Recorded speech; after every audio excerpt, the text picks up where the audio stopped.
Loving, Ashley Poe, and Derek Rump. More than a dozen people were injured in the rampage, and family members and loved ones who were left reeling have been forced to pick up the pieces. My heart breaks for those who endured this ruthless act of violence. The Club Q shooting represents an attack on all sacred places for LGBTQI plus people across the country that offer the promise of community and refuge from rampant bigotry. In attacking Club Q, the shooter targeted the sense of safety among the LGBTQI plus people across the country, a feeling of security to which they are entitled. The attack on Club Q and the LGBTQI community is not an isolated incident, but part of a broader trend of violence and intimidation across our country. Earlier this month, a group of extremists appeared at a Lakeland, Florida arts festival featuring drag performances to harass and intimidate performers and attendees. The extremist group, whose faces were concealed by masks, carried a banner with anti-LGBTQI plus slurs and raised their arms in Nazi salutes. And in my own community in New York City, home of Stonewall and the international capital of the LGBTQI plus rights movement, a man was arrested for throwing bricks at the windows of a gay bar on 4 different occasions. These actions are the culmination of years of anti-LGBTQI extremism that began in state houses across the country and spread to social media platforms before boiling over into the communities where we reside. In 2018, Republicans in state governments across the country introduced 110 pieces of legislation targeting the health and safety of LGBTQI people. In the past legislative session, this number tripled to more than 340 pieces of anti-LGBTQI legislation. These bills, which villainize LGBTQI plus people in classroom settings and target health care for LGBTQI people, and more directly threaten the freedom of LGBTQI people to live authentically and safely. For example, one piece of legislation signed into law by Florida Governor Ron DeSantis prohibits teachers from even mentioning LGBTQI plus people in classrooms. This, quote, "don't say gay or trans," end quote, law erases the existence of LGBTQI people and families and muzzles our nation's brightest educators. Within a month of Florida passing this legislation, 2 additional states passed similar bills. In total, 48 bills in more than 20 states have considered eliminating or suppressing LGBTQI people and history in the school curriculum. Here in Congress, dozens of House Republicans have co-sponsored federal legislation to prohibit federal funding for schools with curricula that affirms LGBTQI people. And Republicans at every level of government have gone even further to villainize transgender people, targeting their ability to access necessary health care and restricting their freedom to participate as full members of our society. These hateful pieces of legislation have fueled dangerous rise in extreme anti-LGBTQI rhetoric following the passage of Florida's Don't Say Gay or Trans law. Vitriolic social media content accusing members of the LGBTQI community of being groomers skyrocketed by more than 400%.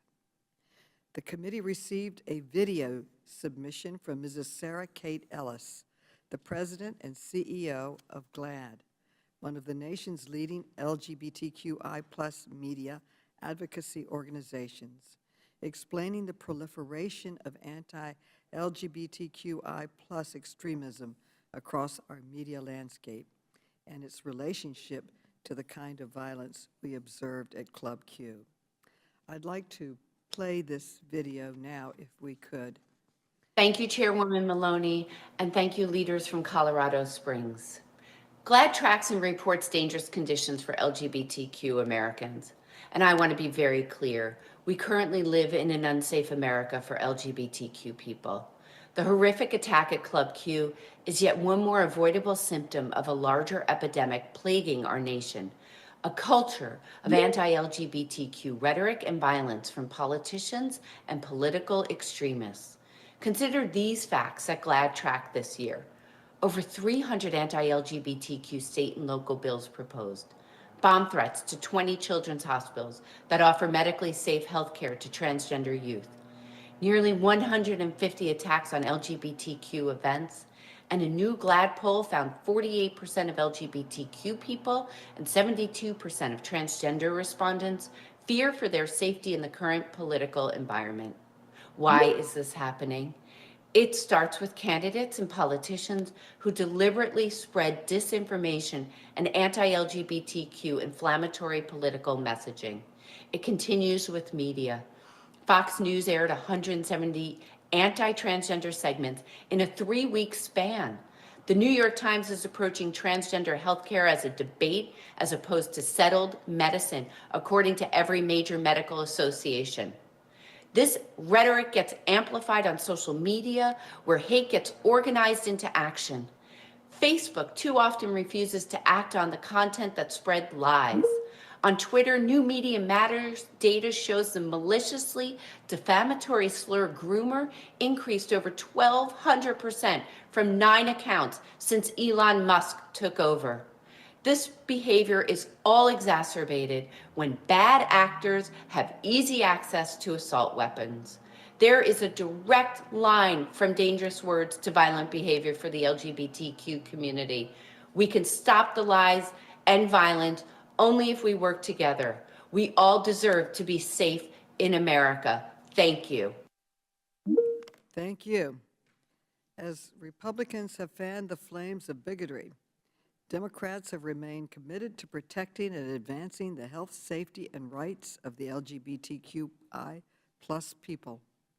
Last year, House Democrats passed the Equality Act, landmark legislation that would enshrine protections against discrimination for LGBTQI plus people into law.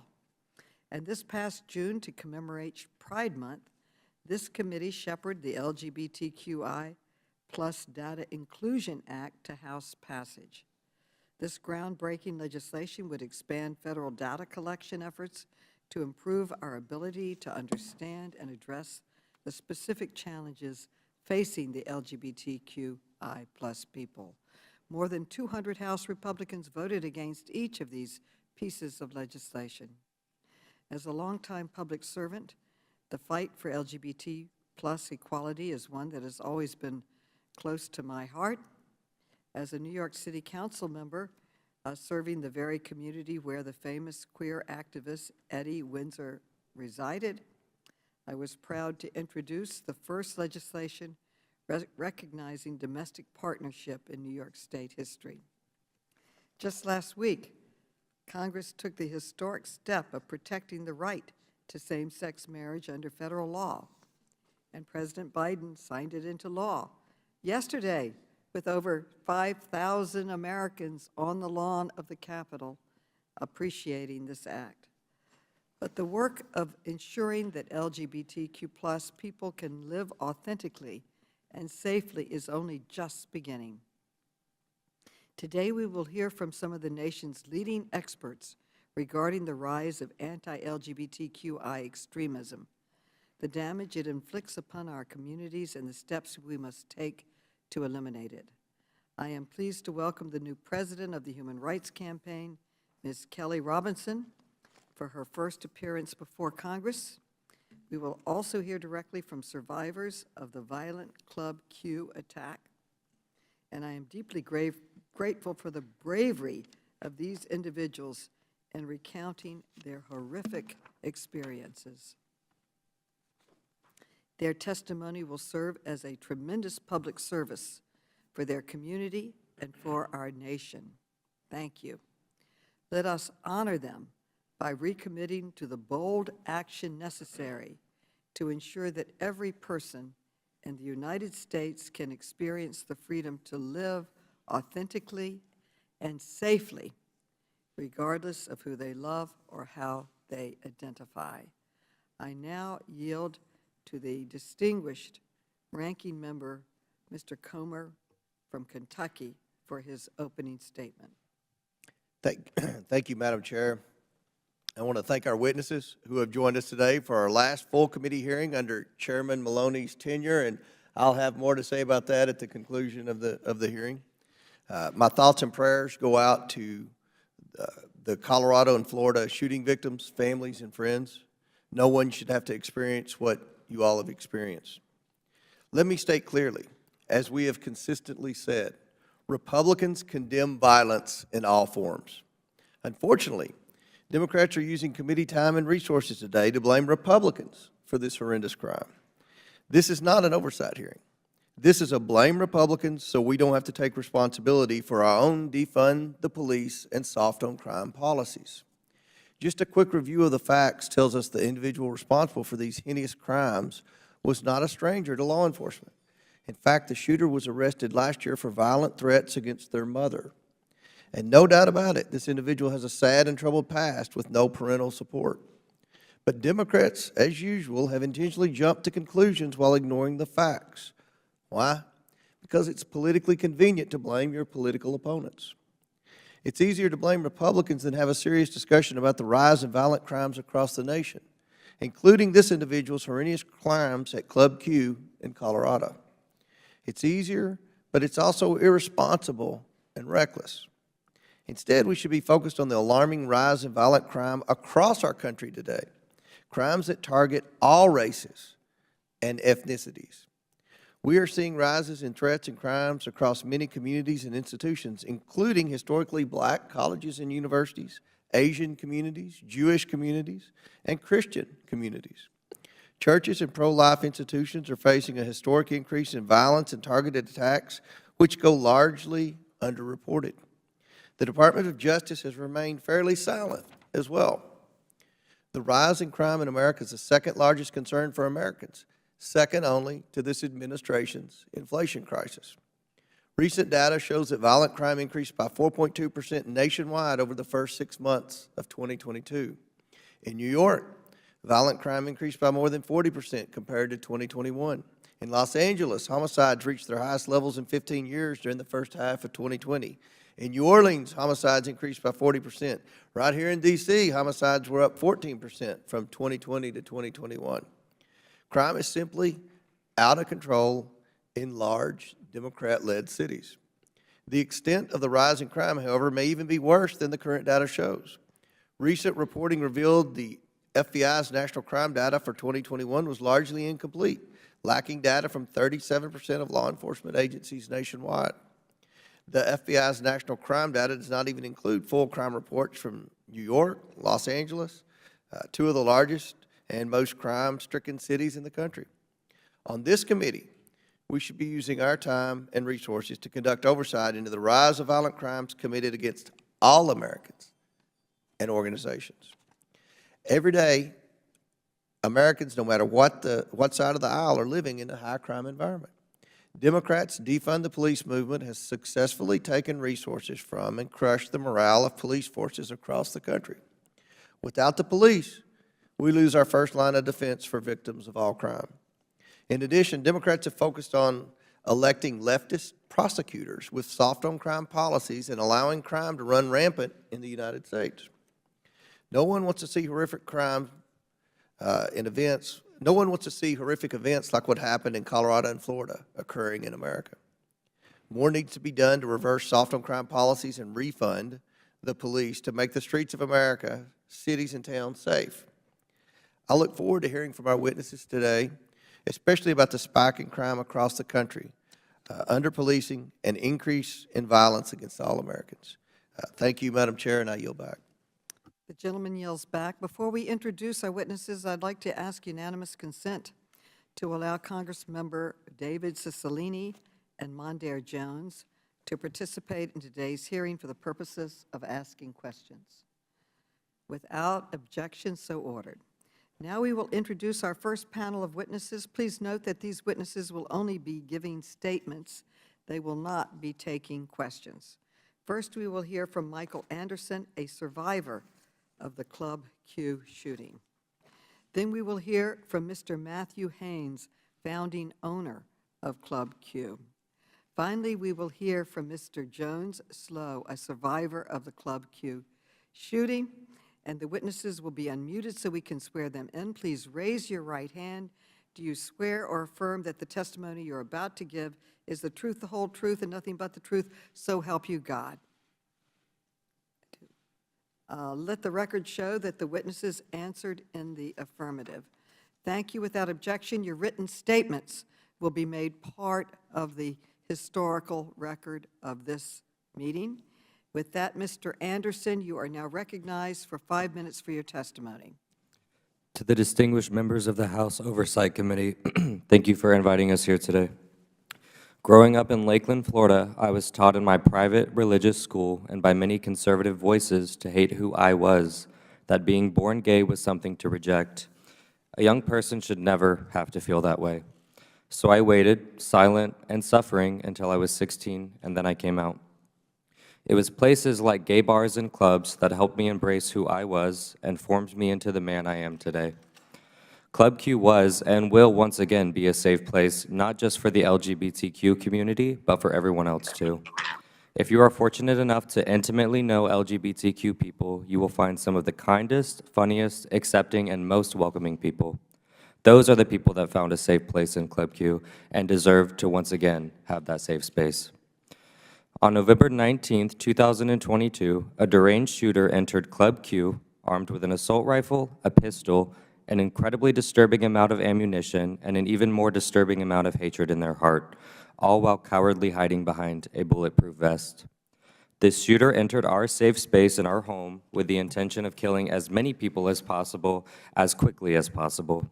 They used a military-style weapon that exists solely for the intention of killing other human beings and began to hunt us down as if our lives meant nothing. I was bartending that evening when the attack began. I felt more terrified than I ever have before in my life. I ran for my life that night and hid, praying and hoping the violence would end. When I stared down the barrel of that gun, I realized I stood no chance against a weapon of that power, magazine capacity, and seemingly automatic firing rate. While I prepared for my life to end in that moment, I prayed, I panicked, and I prayed some more. God must have heard my prayers because two brave men stopped the shooter moments before he would have inevitably found me. I saw my friend lying on the floor, bleeding out, knowing there was little to no chance of surviving that bullet wound. I had to tell him goodbye while I continued to fear for my life, not knowing if the attack was truly over. I can still hear the rapid firing of bullets today. It's a sound I may never forget. It's a sound I hope no one here or anywhere else in this country has to hear. I say all of this not because it's easy to do so, but because it's important to do so. I plead you all to appeal to your heart, your morality, and your humanity to do something about this issue.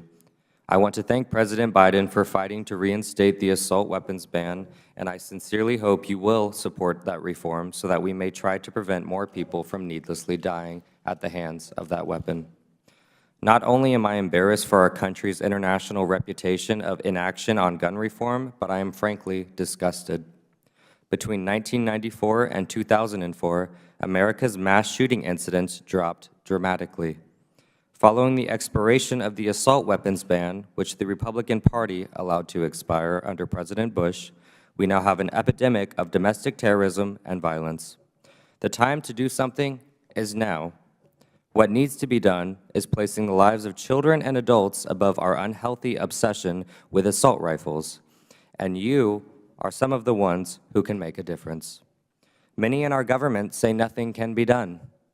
This epidemic of violence is just the price we must pay for freedom in this country. That is a lie. The facts speak for themselves, and your denial of this gun violence reality is not a policy proposal. I encourage you all to work together to save our children and adults, and in turn, save ourselves and the soul of our nation. To the politicians and activists who accuse LGBTQ people of grooming children and being abusers, shame on you. As leaders of our country, it is your obligation to represent all of us, not just the ones you happen to agree with. Hate speech turns into hate action, and actions based on hate almost took my life from me at 25 years old. I beg you all to consider your words before you speak them, for someone may use those words to justify action that may take someone's life. To my fellow LGBTQ community, events like this are designed to discourage us from speaking and living our truth. They are designed to scare us from living openly, courageously, and proudly. We must not succumb to fear. We must live prouder and louder than ever before. We must continue to be who we are, for who we are is exactly who we are meant to be. And to the children watching this, feeling you may not be like the other kids, I understand you, and I see you. You deserve to be exactly who you are, no matter what anyone else has to say. In the words of my personal icon, Christina Aguilera, you are beautiful no matter what they say. Words can't bring you down, so don't let them bring you down today. To Chairman Maloney, I thank you for making this a priority. To the House Oversight Committee, thank you for hearing us today. I hope my truth can help usher America into its next and greatest chapter yet. My name is Michael Anderson. I am 25 years old. I am a proud gay man, and now I am a survivor of a mass shooting. I hope we can work together to end this carnage in our country. Thank you. Thank you very much. With that, we now recognize Mr. Haynes. You are now recognized for your testimony. Do you want to turn on your mic? Thank you and good morning. Morning. My name is Matthew Haynes, and I am the founding owner of Club Q in Colorado Springs. I would first like to acknowledge and thank our local LGBTQ organizations, the City of Colorado Springs, the State of Colorado, and the national team at GLAAD, and so many other organizations for the efforts and support they have all provided to our community. Thank you, Chairman Maloney. Such an accurate and telling opening statement. And thank you, the House Oversight Committee, for creating a space and time to meet with us today. I know that we, our Club Q community, are in the thoughts and prayers of so many of you. Unfortunately, these thoughts and prayers alone are not saving lives. They are not changing the rhetoric of hate. None of us ever imagined that our little bar in Colorado Springs would be the target of the next hate crime. And I again repeat, we were targeted for the next hate crime. Last week, 305 charges were filed against the Club Q shooter. 48 of these charges were hate crime related. The number 305 alone graphically illustrates just how heinous this act was and how many people in this community were impacted. It also illustrates how much damage can be done when you take hate and access to military-style assault weapons. Putting those together is total carnage. We were lucky that night that the casualties were not much higher. When we opened 20 years ago, Colorado Springs was a very different place. I am proud to have remained in Colorado Springs over the years, even when we did not feel welcome.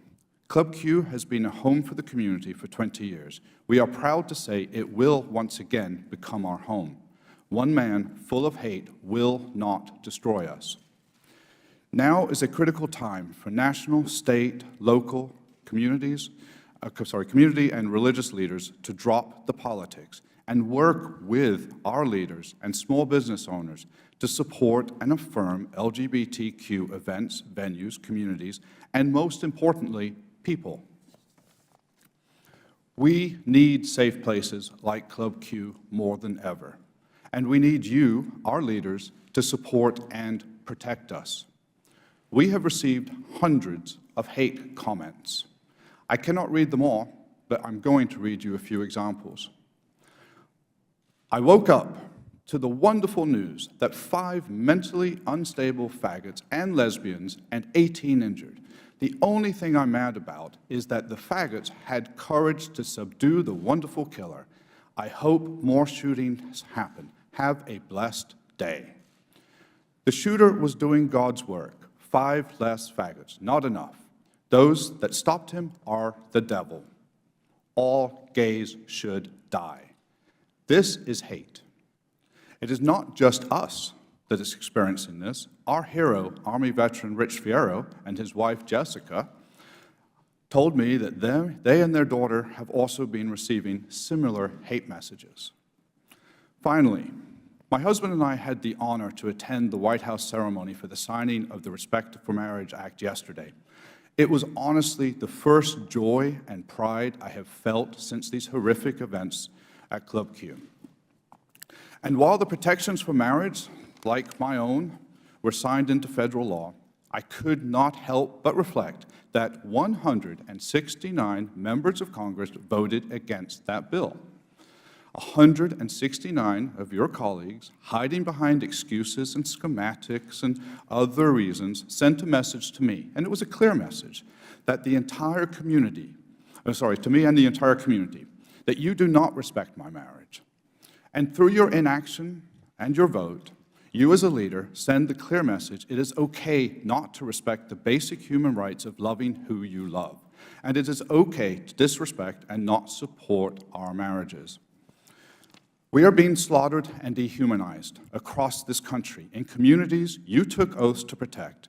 LGBTQ issues are not political issues. They are not lifestyles. They are not beliefs. They are not choices. They are basic human rights. And so I ask you today, not simply, what are you doing to safeguard LGBTQ Americans, but rather, what are you or other leaders doing to make America unsafe for LGBTQ people? Club Q is grieving.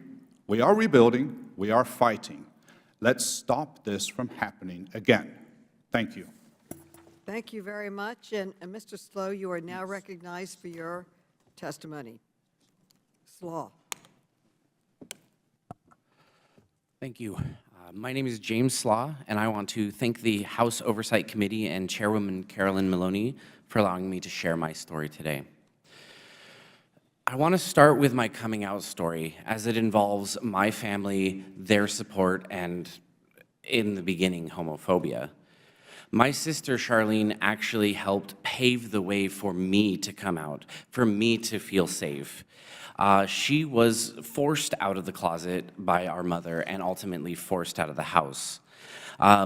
When she was, our household went through a transformation. In the end, after a long process of learning and understanding, our mother chose her children and accepted who we are. It was this road that allowed me to feel safe enough at 24 years old to say, "Hey, Mom, I like guys," in a conversation. She recently passed away, but before she died, for the past 15 years, she became an advocate for our community. She chose love, and love will win in the end. And this goes especially in her religious circles who dehumanized us. The events of November 19th were a nightmare come true and one of my biggest fears. Right before midnight on the eve of the Transgender Day of Remembrance, my boyfriend John Carlos and I were about to leave Club Q when a shooter walked in. Several pops rang out, and I immediately felt a searing pain in my arm. I fell over on the ground knowing I had been shot in my right arm. It wasn't working, but I was able to call 911. I saw everyone on the ground, glass panes shattered, and blood running from my arm and chest where shrapnel had come through. John Carlos was next to me, shot in the leg, but thankfully alive. To my horror, my sister, Charlene, was bleeding out. She had been shot over 5 times. My heart rended as she tried to dial 911 with her good arm outstretched. I called out to her, and I heard no response. I don't want to imagine what may happen had the shooter not been taken down that night. 5 wonderful people were still murdered, and may we never forget their names. Ashley Paugh, Raymond Green Vance, Daniel Aston, Derek Rump, and Kelly Loving. We miss each of you. Club Q was a second home and safe space, not just for me, but for all of us. Outside of these spaces, we are continually being dehumanized, marginalized, and targeted. The fear-based and hateful rhetoric surrounding the LGBTQ+ community, especially around trans individuals and drag performers, leads to violence. It incites violence. We shouldn't have to fear being shot when we go to our safe spaces, or anywhere for that matter. It was only after this violation of our safe space that I came to realize, though, we have a lot more love in this world. Before sunrise, we were already receiving messages from all over the world with affirmations of love. People we have never met giving us their best wishes. A family friend immediately started a GoFundMe, and we've experienced a ton of support. When I left the hospital, I was brought to tears just by the memorial that had been created in front of the club, in front of my safe space. I want to thank the Colorado victims advocates who have been instrumental in our recovery and helping with funds, and of course, the staff at GLAAD, who have simply been amazing in helping me use my voice. Hate rhetoric from politicians, religious leaders, and media outlets is at the root of the attacks like at Club Q, and it needs to stop now. Rhetoric that makes people less than for being different. Rhetoric that threatens to silence what sports we can play, what bathrooms we can use, how we define our family, and who I can marry. Every American, especially those elected to positions of power, has a responsibility and a choice to use their words consciously. Hate starts with speech. The hateful rhetoric we've heard from elected leaders is the direct cause of the horrific shooting at Club Q. We need elected leaders to demonstrate language that reflects love and understanding, not hate and fear. I urge LGBTQ+ Americans and allies to join together today as one community. Hateful people want to drive us back into closets and to live our lives in fear, but we cannot be afraid. No bullets will stop us from being proud of who we are or will injure the support and love that exists in our community. Thank you. Thank you for sharing your incredibly powerful testimony with us today. We appreciate your taking the time to be with us, to join with our committee hearing, and you are all excused. Thank you so much. And we will briefly recess while the panels switch. The committee will come to order, and we will now introduce our second panel of witnesses who will be taking questions. First, we will hear from Ms. Kelly Robinson, the new president of the Human Rights Campaign. Thank you. Then we will hear from Ms. Olivia Hunt, policy director of the National Center for Transgender Equality. Then we will hear from Dr. Elon Meyer, distinguished senior scholar for public policy at the Williams Institute. Then we will hear from Mr. Charles Fain Lehman, fellow at the Manhattan Institute. Then we will hear from Ms. Jessie Pocock, CEO and executive director of Inside Out Youth Services.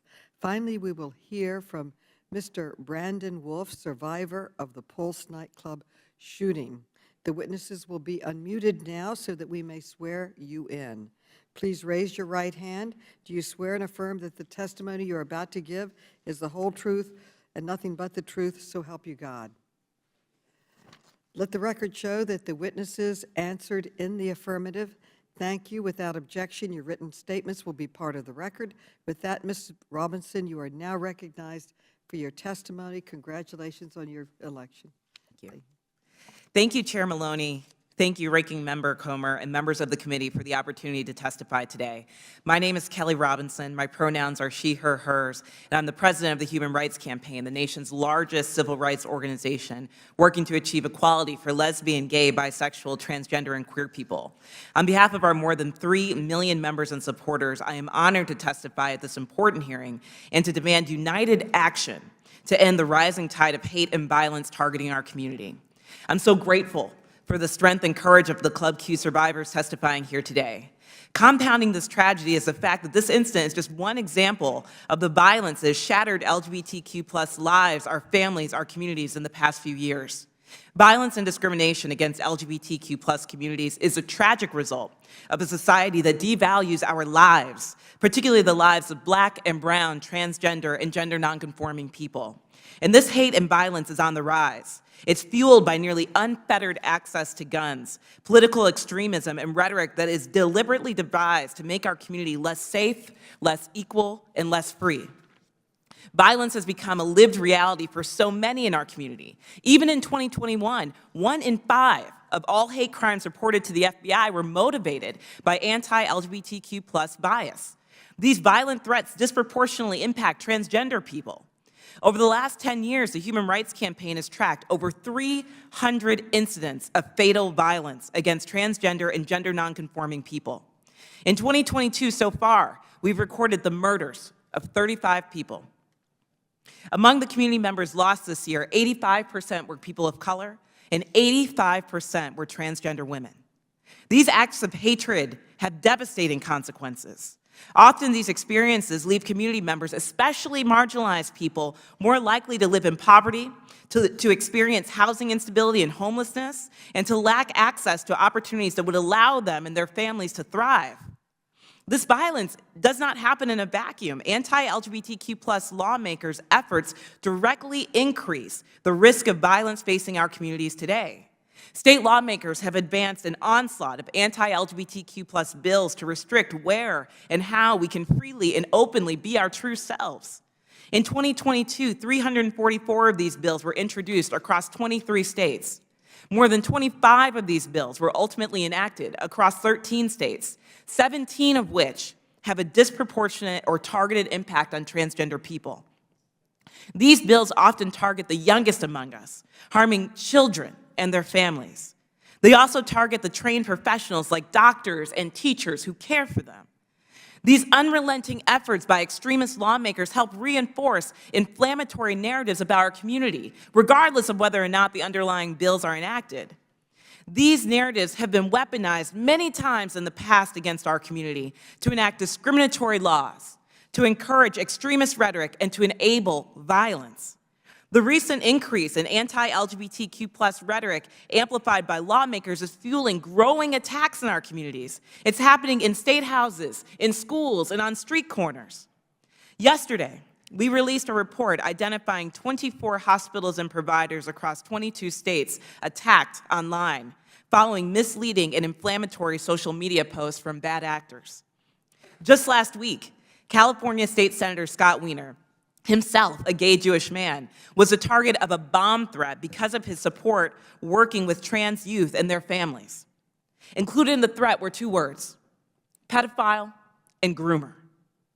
These threats are being made in every corner of our country, targeting LGBTQ+ people, our spaces, and our allies. It's happening in Tulsa, where vandals firebombed a donut shop after it hosted an art installation run by drag queens. It happened in Texas, after a pastor uploaded a video asserting that gay people be, quote, lined up against the wall and shot in the back of the head. We must take action.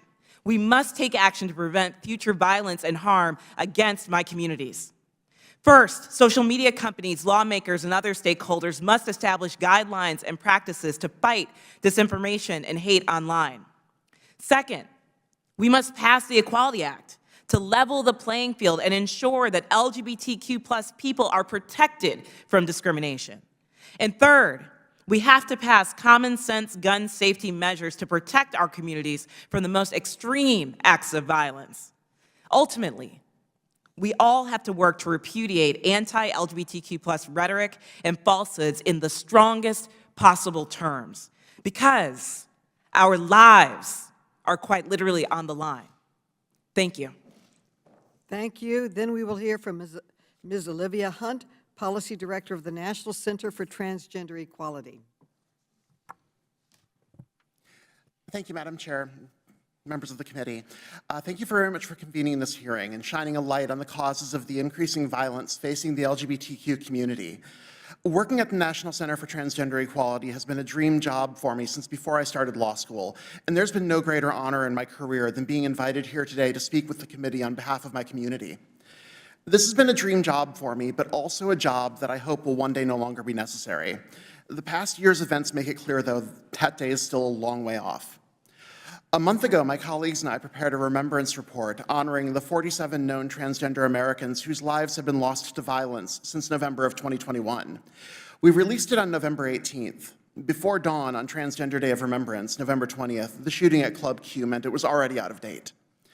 Like all the acts of fatal violence targeting our community, the shooting at Club Q didn't happen in a vacuum. This summer, Representative Comer tweeted that we need to examine the root causes of increased violence in America. Today, we're doing just that. This violence was catalyzed by a cultural climate filled with anti-LGBTQ legislation, think pieces debating the validity of our humanity under the guise of just asking questions, politicians and public figures encouraging their bases to target and threaten LGBTQ-friendly events and organizations, and fear-mongering in the press and on social media. Most of these attacks and the misinformation that fuels them are targeted at trans people and far too often at trans youth. In 2022, NCTE tracked 207 different pieces of anti-trans legislation across 35 states. 12 states enacted at least one of these bills. More than 80% of them targeted the rights of vulnerable trans youth and young adults. In addition, this year politicians in several states used administrative rather than legislative processes to attack the rights of trans people.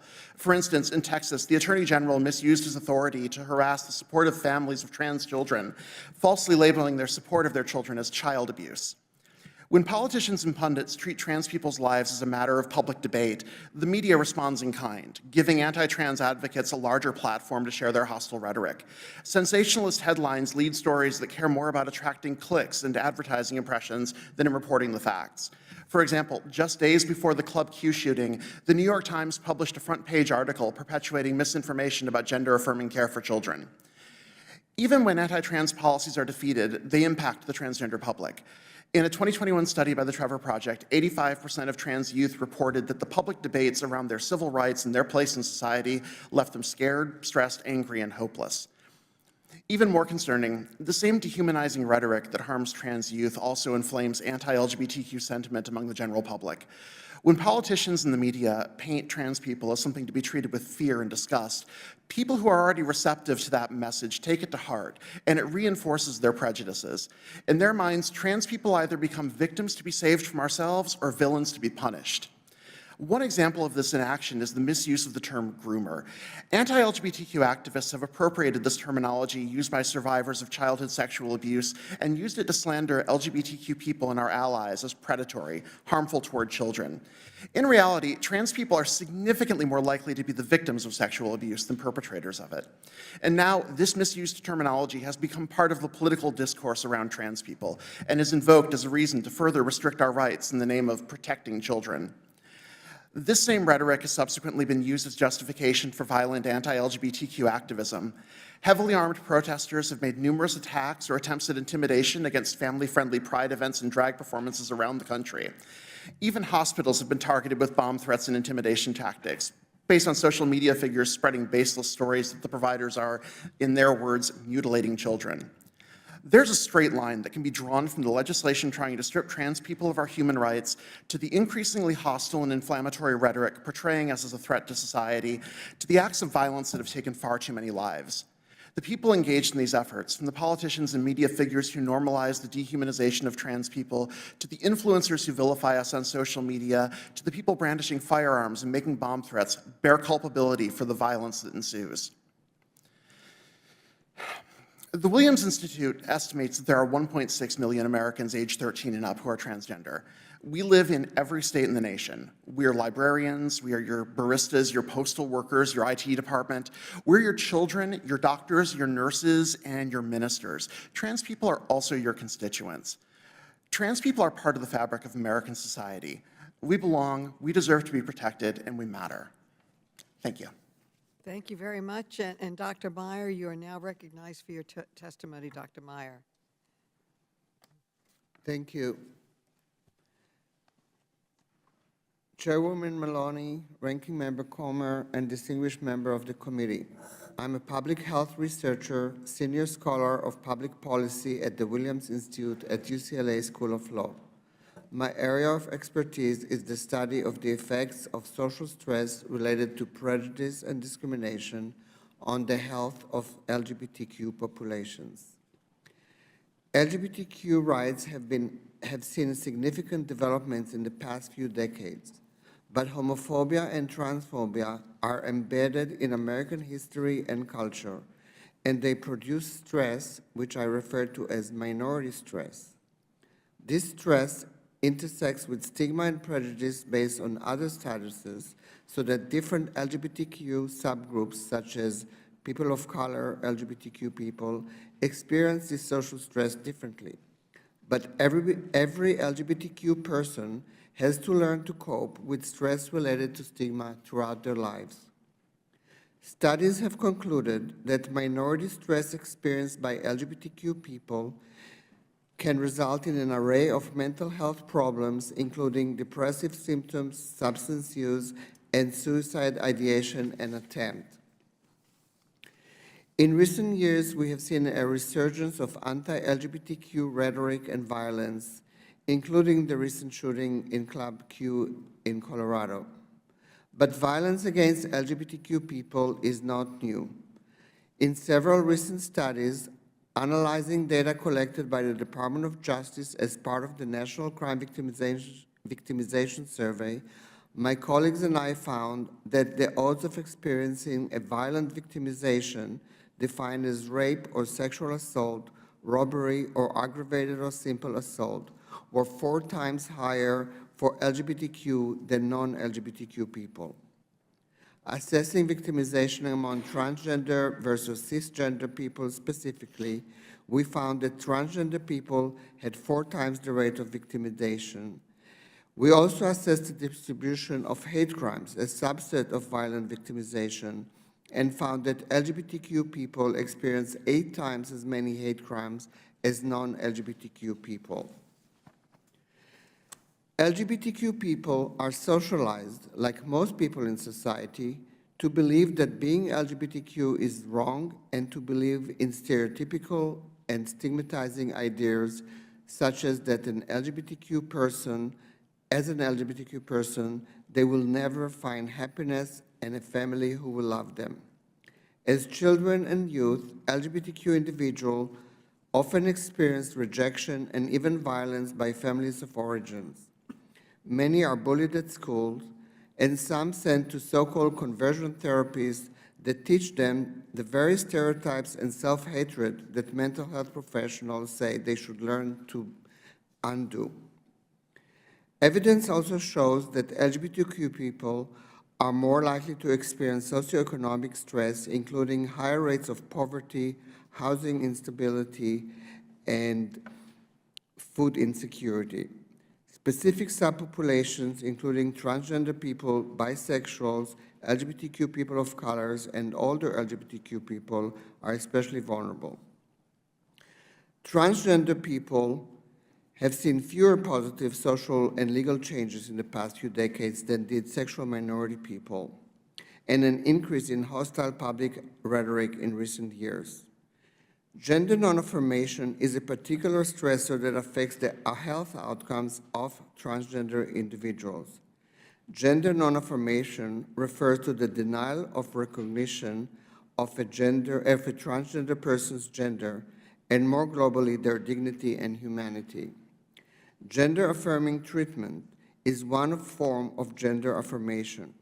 Research has shown that transgender individuals who receive hormone therapy or surgical care that they needed had lower prevalence of one-year suicide attempt as compared with those who had not received the care they needed. In summary, research shows that stigma, violence, and discrimination remain pervasive stressors for LGBTQ people. While same-sex marriages have become more accepted in American society, LGBTQ people still lack many non-discrimination protections that would have been afforded them under the Equality Act. A lot more needs to be done to afford LGBTQ people equality and dignity and improve their health and well-being. Thank you. Thank you so much, Mr. Lehman. You're now recognized for your testimony, Mr. Lehman. Thank you to the committee for the opportunity to address you today. Before I begin, I want to take a moment to acknowledge the members of the prior panel and their bravery in speaking out about the horrific violence perpetrated against them. Victims of hate crime deserve to be heard, and I applaud the committee for giving them this platform. I am here today in my capacity as an analyst of crime, particularly hate crimes. Bias-motivating offending is a serious and pressing issue in the United States. Some 7,300 hate crimes were reported to the FBI in 2021, including nearly 1,400 offenses targeting lesbian, gay, bisexual, or transgender individuals on the basis of their identity. Due to community underreporting, the transition to the National Incident-Based Reporting System, varying definitions of hate crime by state, and well-established problems with the FBI's hate crime data in general, these figures are almost certainly a dramatic undercount. Given this opportunity to address lawmakers, my priority is to advise you on how best to reduce the frequency of such offenses. In my limited time, therefore, I want to argue that the best way to combat hate crime is to engage it like other kinds of crime. Hate-based offenders are not specialists, and the traditional criminal justice system is an effective way to control hate crime. Many people, sadly, bear some animus towards others on the basis of their identity, including towards LGBTQ people. But the number of people who bear animus is almost certainly much larger than the number of people who will commit a hate crime. This is, I submit, because bias-motivated offending also requires the antisocial tendencies and lack of self-control which characterizes criminal offending generally. To commit a hate crime, it is not enough to hate. One must also feel entitled to act out that hate on another individual. As a consequence, it is little surprise that hate crime offenders are not, as I say, specialists. They tend to offend in non-bias motivated ways too. Arrest data recently released by the New York Division of Criminal Justice Services captures this phenomenon. While hate crime offenders vary demographically from other offenders, they have similar or more serious criminal histories across a variety of measures, from frequency of prior conviction to risk of rearrest following arraignment. The tragedy which motivated today's hearing is a cardinal example. As has been widely reported, the Club Q shooter had previously been arrested for making violent threats against their own mother, an arrest that followed a, quote, lengthy standoff. That case was dismissed because the family declined to cooperate. But had prosecutors succeeded in eliciting that cooperation, 5 people might be alive today. El Paso law enforcement also failed to subject the shooter to Colorado's red flag law, a sign that they did not see the risk the shooter posed to the community. Saying hate offenders are like other offenders does not mean that hate crimes are not different from other crimes. Bias-motivating offending is uniquely toxic to the mutual tolerance which makes a free and democratic society possible. Americans have the freedom to disagree about issues which touch on matters of identity. Such disagreement is possible in no small part because we refuse to tolerate the acting out of animus in violence. Hate crime enhancements are a proportional response to the egregiousness of such offenses. What the proceeding does mean, though, is that the criminal justice system is the correct venue for reducing the frequency of bias-motivated offenses. This is particularly true as compared to approaches which aim to control hate crime by educating against or otherwise reducing bias. To be sure, reducing bias is a laudable goal, even if it remains an open question how to do so effectively. But at the population level, most people who hate will never convert their hate into a crime, meaning that education produces little prevention per hour or dollar expended. Rather, if the members of this committee want to more effectively combat hate crime, they should do so by supporting the criminal justice system. Increased funding for police hiring to remediate the decline in police employment per capita since the Great Recession. Better fund police investigations integral to clearing hate crime cases. Support state and local prosecutors in forming specialized hate crime bureaus, including by coordinating information sharing in the challenging area of hate crime prosecution. Increase federal hate crime penalties and encourage the Department of Justice to pursue hate crime charges in states where local laws are insufficient, such as in New York State, where the Buffalo grocery shooter cannot be executed for his heinous offense, a situation, I will add, which also obtains in Colorado. Hate crime against LGBTQ people and otherwise is a serious issue, and we must take it seriously. Doing that means treating hate criminals like the criminals they are and bringing the full power of the justice system to bear on them. Thank you for your time, and I welcome the committee's questions. Thank you very much, and thank you, Ms. Pocock. You are now recognized for your testimony. Thank you, Chairwoman Maloney, Ranking Member Comer, and members of the committee. My name is Dr. Pocock, she, her. It's the honor of my life to be the Executive Director and CEO of Inside Out Youth Services, where since 1990, we've built access, equity, and power with LGBTQIA2+ young people. I believe my job is one of the most joyful and sadly necessary work that exists. Inside Out is the only LGBTQ specific center in Colorado Springs. I don't know how many Inside Out alumni survived that night at Club Q, but I know there's at least one who didn't. Let me remind us all, this is not okay. This is not normal. We all want what's best for our youth. We want them to be healthy and have opportunities to develop skills for meaningful and productive adulthood. We want them to feel loved and included in their schools, on the sports field, in their places of worship, at work, in their homes. We want them to survive. I'd like to share the love and inclusion we see at our community center daily. Teens immediately welcome new youth to make sure they're included. Peer advisors refer struggling youth to our trusted staff who support them. We see a culture of asking for help, spreading kindness, using our food bank and free therapists. We see dancing and dinners, guitar lessons, crochet, Disney movies, Dungeons and Dragons. We see trust, the single most protective factor that exists for youth. We see hope. Our walls are decorated with statements like, someone is so proud of you, and I understand that I don't understand, but I stand for you. Outside of our center, we see hate. A local school board member recently shared a meme that says, when you're transgender and you're pregnant, next to a picture of poop on an ultrasound screen. It is not okay that we expect more maturity and compassion from our youth than the public servants entrusted with their care. Daily, our staff sit with youth experiencing suicidal thoughts who are impacted by these types of harmful and inaccurate messages. It is not the fact these youth are LGBTQ that puts them at risk. It's the way our culture views them.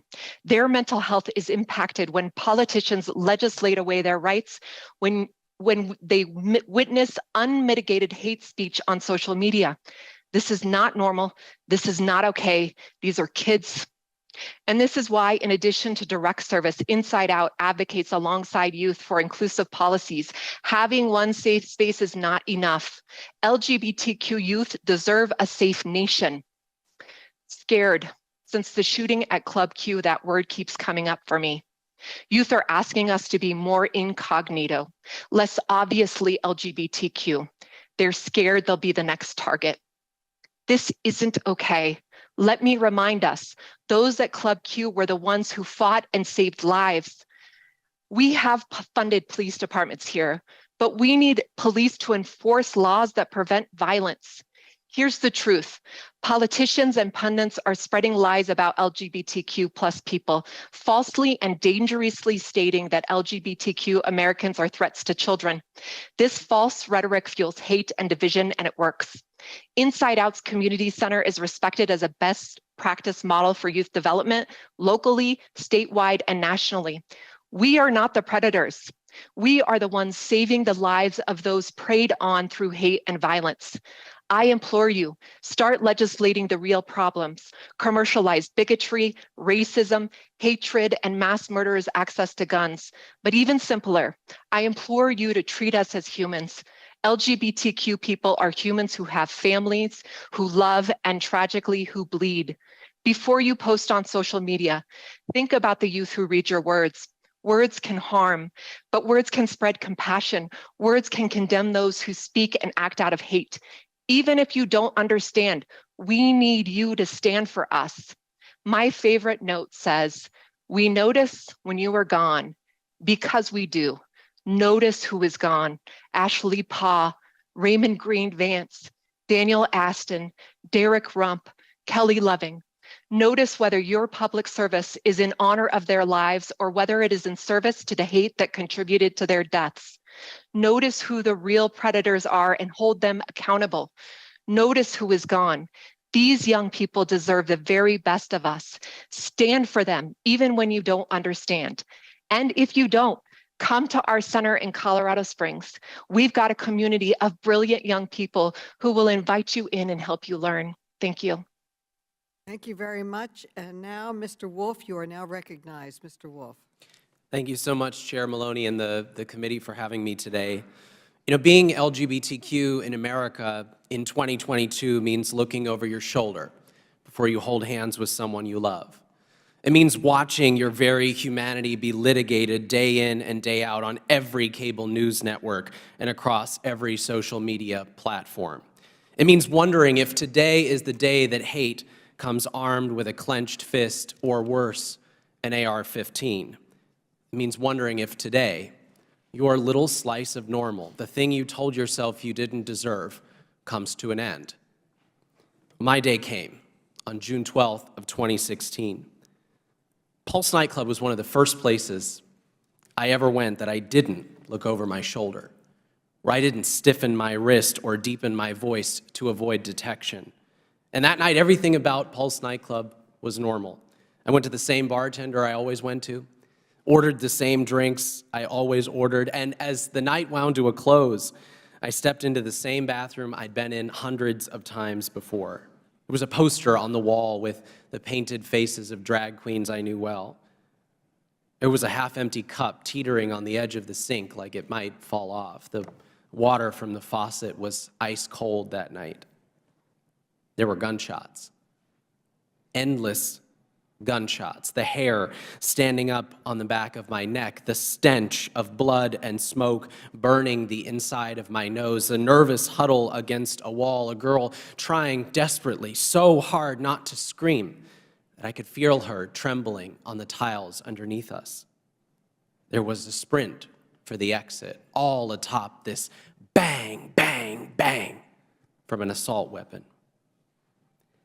A man filled with hate and armed with a Sig Sauer MCX charged into Pulse in my city of Orlando, an LGBTQ safe space, and murdered 49 of those we loved. My best friends, Drew and Juan, took 19 of the over 110 rounds that man pumped into the club. I'll never forget the thousands of desperate calls I placed to Drew, or his family's heartbroken screams when I had to tell them that their child would not be coming home. And I can never unsee both of their lifeless bodies in cold, hard caskets. For years, cynical politicians and greedy grifters have joined forces with right-wing extremists to pour gasoline on anti-LGBTQ hysteria and terrorize our community. My own governor, Ron DeSantis, has trafficked in that bigotry to feed his insatiable political ambition and propel himself toward the White House. We have been smeared and defamed. Hundreds of bills have been filed in order to erase us. Powerful figures have insisted that the greatest threats this country face are a teacher with they, them pronouns or someone in a wig reading Red Fish, Blue Fish. And all along, we warned that these short-sighted political maneuvers would come with a human cost. But they've continued anyway. Even as queer kids told us that they were scared, that life was getting less safe for them, even as hate violence has escalated, as children's hospitals have faced mounting bomb threats, as armed protesters started showing up at pride festivals and brunches, as a donut shop in Oklahoma was firebombed for daring to host a drag show, even as 5 innocent people in Colorado Springs went into a space that was supposed to be safe for them and came out in body bags, the attacks have continued. We can be better than that. We have to be better than that. Right-wing extremism relies on this manufactured belief that its poison is inevitable, that resistance is hopeless, but I contend that taking a stand is necessary, that it is our duty. We need to say without apology that people who endanger entire marginalized communities for social media content and fundraising fodder have no place in our politics. We need to hold accountable those who traffic in venomous bigotry to score cheap political points. We need to address how our obsession with easy access to guns takes dangerous hatred and makes it fatal. And we need to say unequivocally right here, right now, that LGBTQ lives matter, that trans lives matter, and that in this country that is not up for debate. Words have consequences. Unbridled hate comes at a cost. Our stolen loved ones are not a talking point. They're missing faces at birthday parties, empty seats at dinner tables. They paid the price for militarized hate in this country. It is high time that Congress gets serious about the cost of anti-LGBTQ hatred and commit to honoring those in its crosshairs with real actions. The simple truth is this: we just want to live. Is that so much to ask? The gentleman's time has expired. I thank all the panelists. I now recognize myself for 5 minutes for questions. The violence that took place at Club Q follows years of long efforts by some state lawmakers to erase LGBTQ+ people from school curriculum, limit their access to health care, and undermine their ability to fully participate in society. Now, state lawmakers are not alone. There have been many actions here in Congress pushing the same kind of draconian extremist policies. For example, more than 30 House Republicans introduced their own version of Florida's Don't Say Gay or Trans, end quote, law, which would restrict federal funding for schools that include LGBTQI+ people in their curriculum. I'd like to ask Ms. Robinson, how would a federal policy suppressing even mentioning of LGBTQI+ people in classrooms further undermine the ability of LGBTQI Americans to live authentically and safely? Ms. Robinson. Thank you for the question, and it's so critically important. What we teach our kids matters. We're teaching curriculum that not only shows them who our history is and what we can be in the future, but also what we value, who matters, who deserves dignity and respect. If we erase LGBTQ+ people from the curriculum, it erases the value in our lives. As Brandon said, this is our opportunity to be better, and we can do that, and it starts with how we educate our children. And I also want to be clear that when we allow these pieces of legislation to move forward that erase our communities, that dehumanize us, what it does is create a dangerous environment that does support and feed these seeds of hatred that exist in our world. It's not only dangerous, it's violent to our people. Thank you. Ms. Peacock, what would a federal Don't Say Gay or Trans law mean for the LGBTQ1 youth navigating their identities and communities across the country, from your experience? Yes, we worked really hard on a similar Don't Say Gay bill in that was being proposed in our state. And the truth is that we all need mentors and examples that we can grow into and see ourselves in. And when we as a nation are hiding our faces or our experiences or our contributions to this nation, it really impacts young people and their ability to see others like them and their ability to learn how we've contributed to this nation. But more than that, it's erasure and it hurts. And so our young people tell us that what they see and hear and feel when school board members or politicians are advocating to erase them is that they feel like they don't belong. They feel like their public schools are not for them. And so it is so critically important that we are always cheering these young people on. And one real simple way to do that is to give them access to folks like me and those of us on the panel who are LGBTQ and contributing incredible human beings in this world, because they can be too. They just need us to support them and show them how. Thank you. Following the enactment of Florida's Don't Say Gay or Trans law, anti-LGBTQI+ rhetoric on social media surged by more than 400%, astonishingly. Dr. Meyer, what is the relationship between this surge in anti-LGBTQI plus rhetoric and the kind of violence that took place at Club Q last month? Turn on your... I think, as was mentioned already in the panel, this kind of incitement encourages people to enact what they think is righteous because of religious convictions and other types of ideologies that are portrayed on social media wrongly. And clearly, this is creating an environment where such violence is seen as not only acceptable, but, as I said, righteous and desirable, causing LGBT people a lot of harm, not only in the those of them who actually experience violence, but also everybody in the community who witnesses it. Well, my time has expired, but as Democrats, okay, I will come back at the end with more questions. Well, as Democrats, we have pushed for policies to protect and advance the health, safety, and rights of LGBTQ people. My time is up, and I will ask more questions on the second round, but now to Mrs. Fox. Thank you very much, Madam Chair. Mr. Lehman, is crime increasing in America? It's hard to give a yes or no answer. I would say certain categories of crime, homicide, car theft shootings pretty uniformly over the past 3 years. Other categories of crime plausibly over the past year. It's a question of how that compares to baseline. And then certain cities dramatically across the board. So broadly, yes. Are there particular parts of America that are seeing larger increases in crime?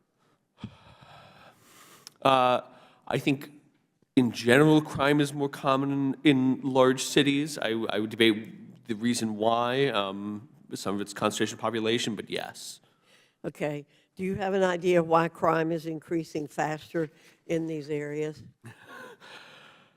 I think there are a couple of factors. There are, perhaps there's an easy answer many people are looking for. I don't think there are easy answers. Certainly policy is not helping. Some of the, not all of these jurisdictions have reduced police capacity or have increased restrictions on policing. That doesn't help the problem. I think there's a longer term issue with the capacity of our criminal justice system since the early days of 2020 across the board. Certainly in those areas, though, policies are not helping. So for years, committee Democrats have called for the defunding of the police. Has that made for good policy, and has that reduced crime? I'll note that many jurisdictions sort of tried to defund the police and weren't successful because it's overwhelmingly unpopular. What I can say in the aggregate, certainly jurisdictions that moved forward with reducing police funding are experiencing large increases in crime. More generally, one of the few criminological findings that we have that's pretty overwhelming in its certainty is that more cops reduce crime. So all else equal, you spend less on cops, you would expect crime to go up. So when you just mentioned when policing budgets are cut, there seems to be an increase in crime. You said more cops, less crime.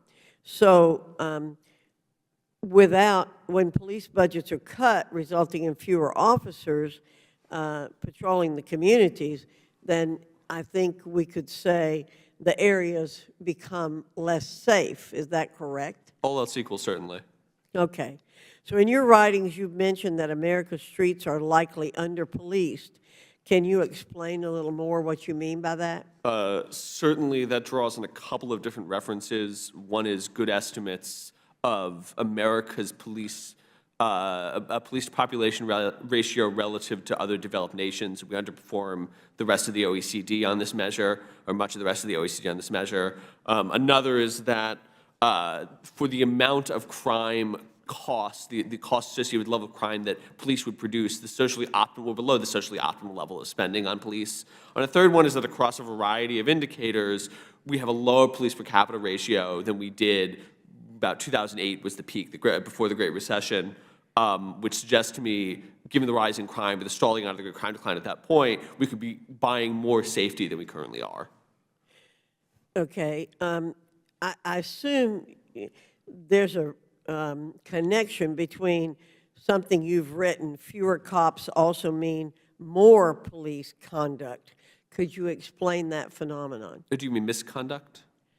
Not like it says conduct, or maybe misconduct. I would assume misconduct. Yeah, all else equal, I would expect that fewer cops means more burden on the remaining cops. There's a fixed quantity of crime. In fact, fewer cops means more crimes. The quantity of crime goes up, quantity of man hours.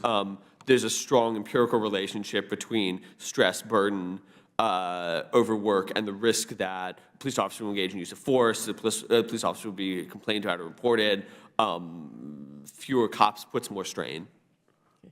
And how could Congress help law enforcement personnel better fight crime, if there's a way other than putting more money in?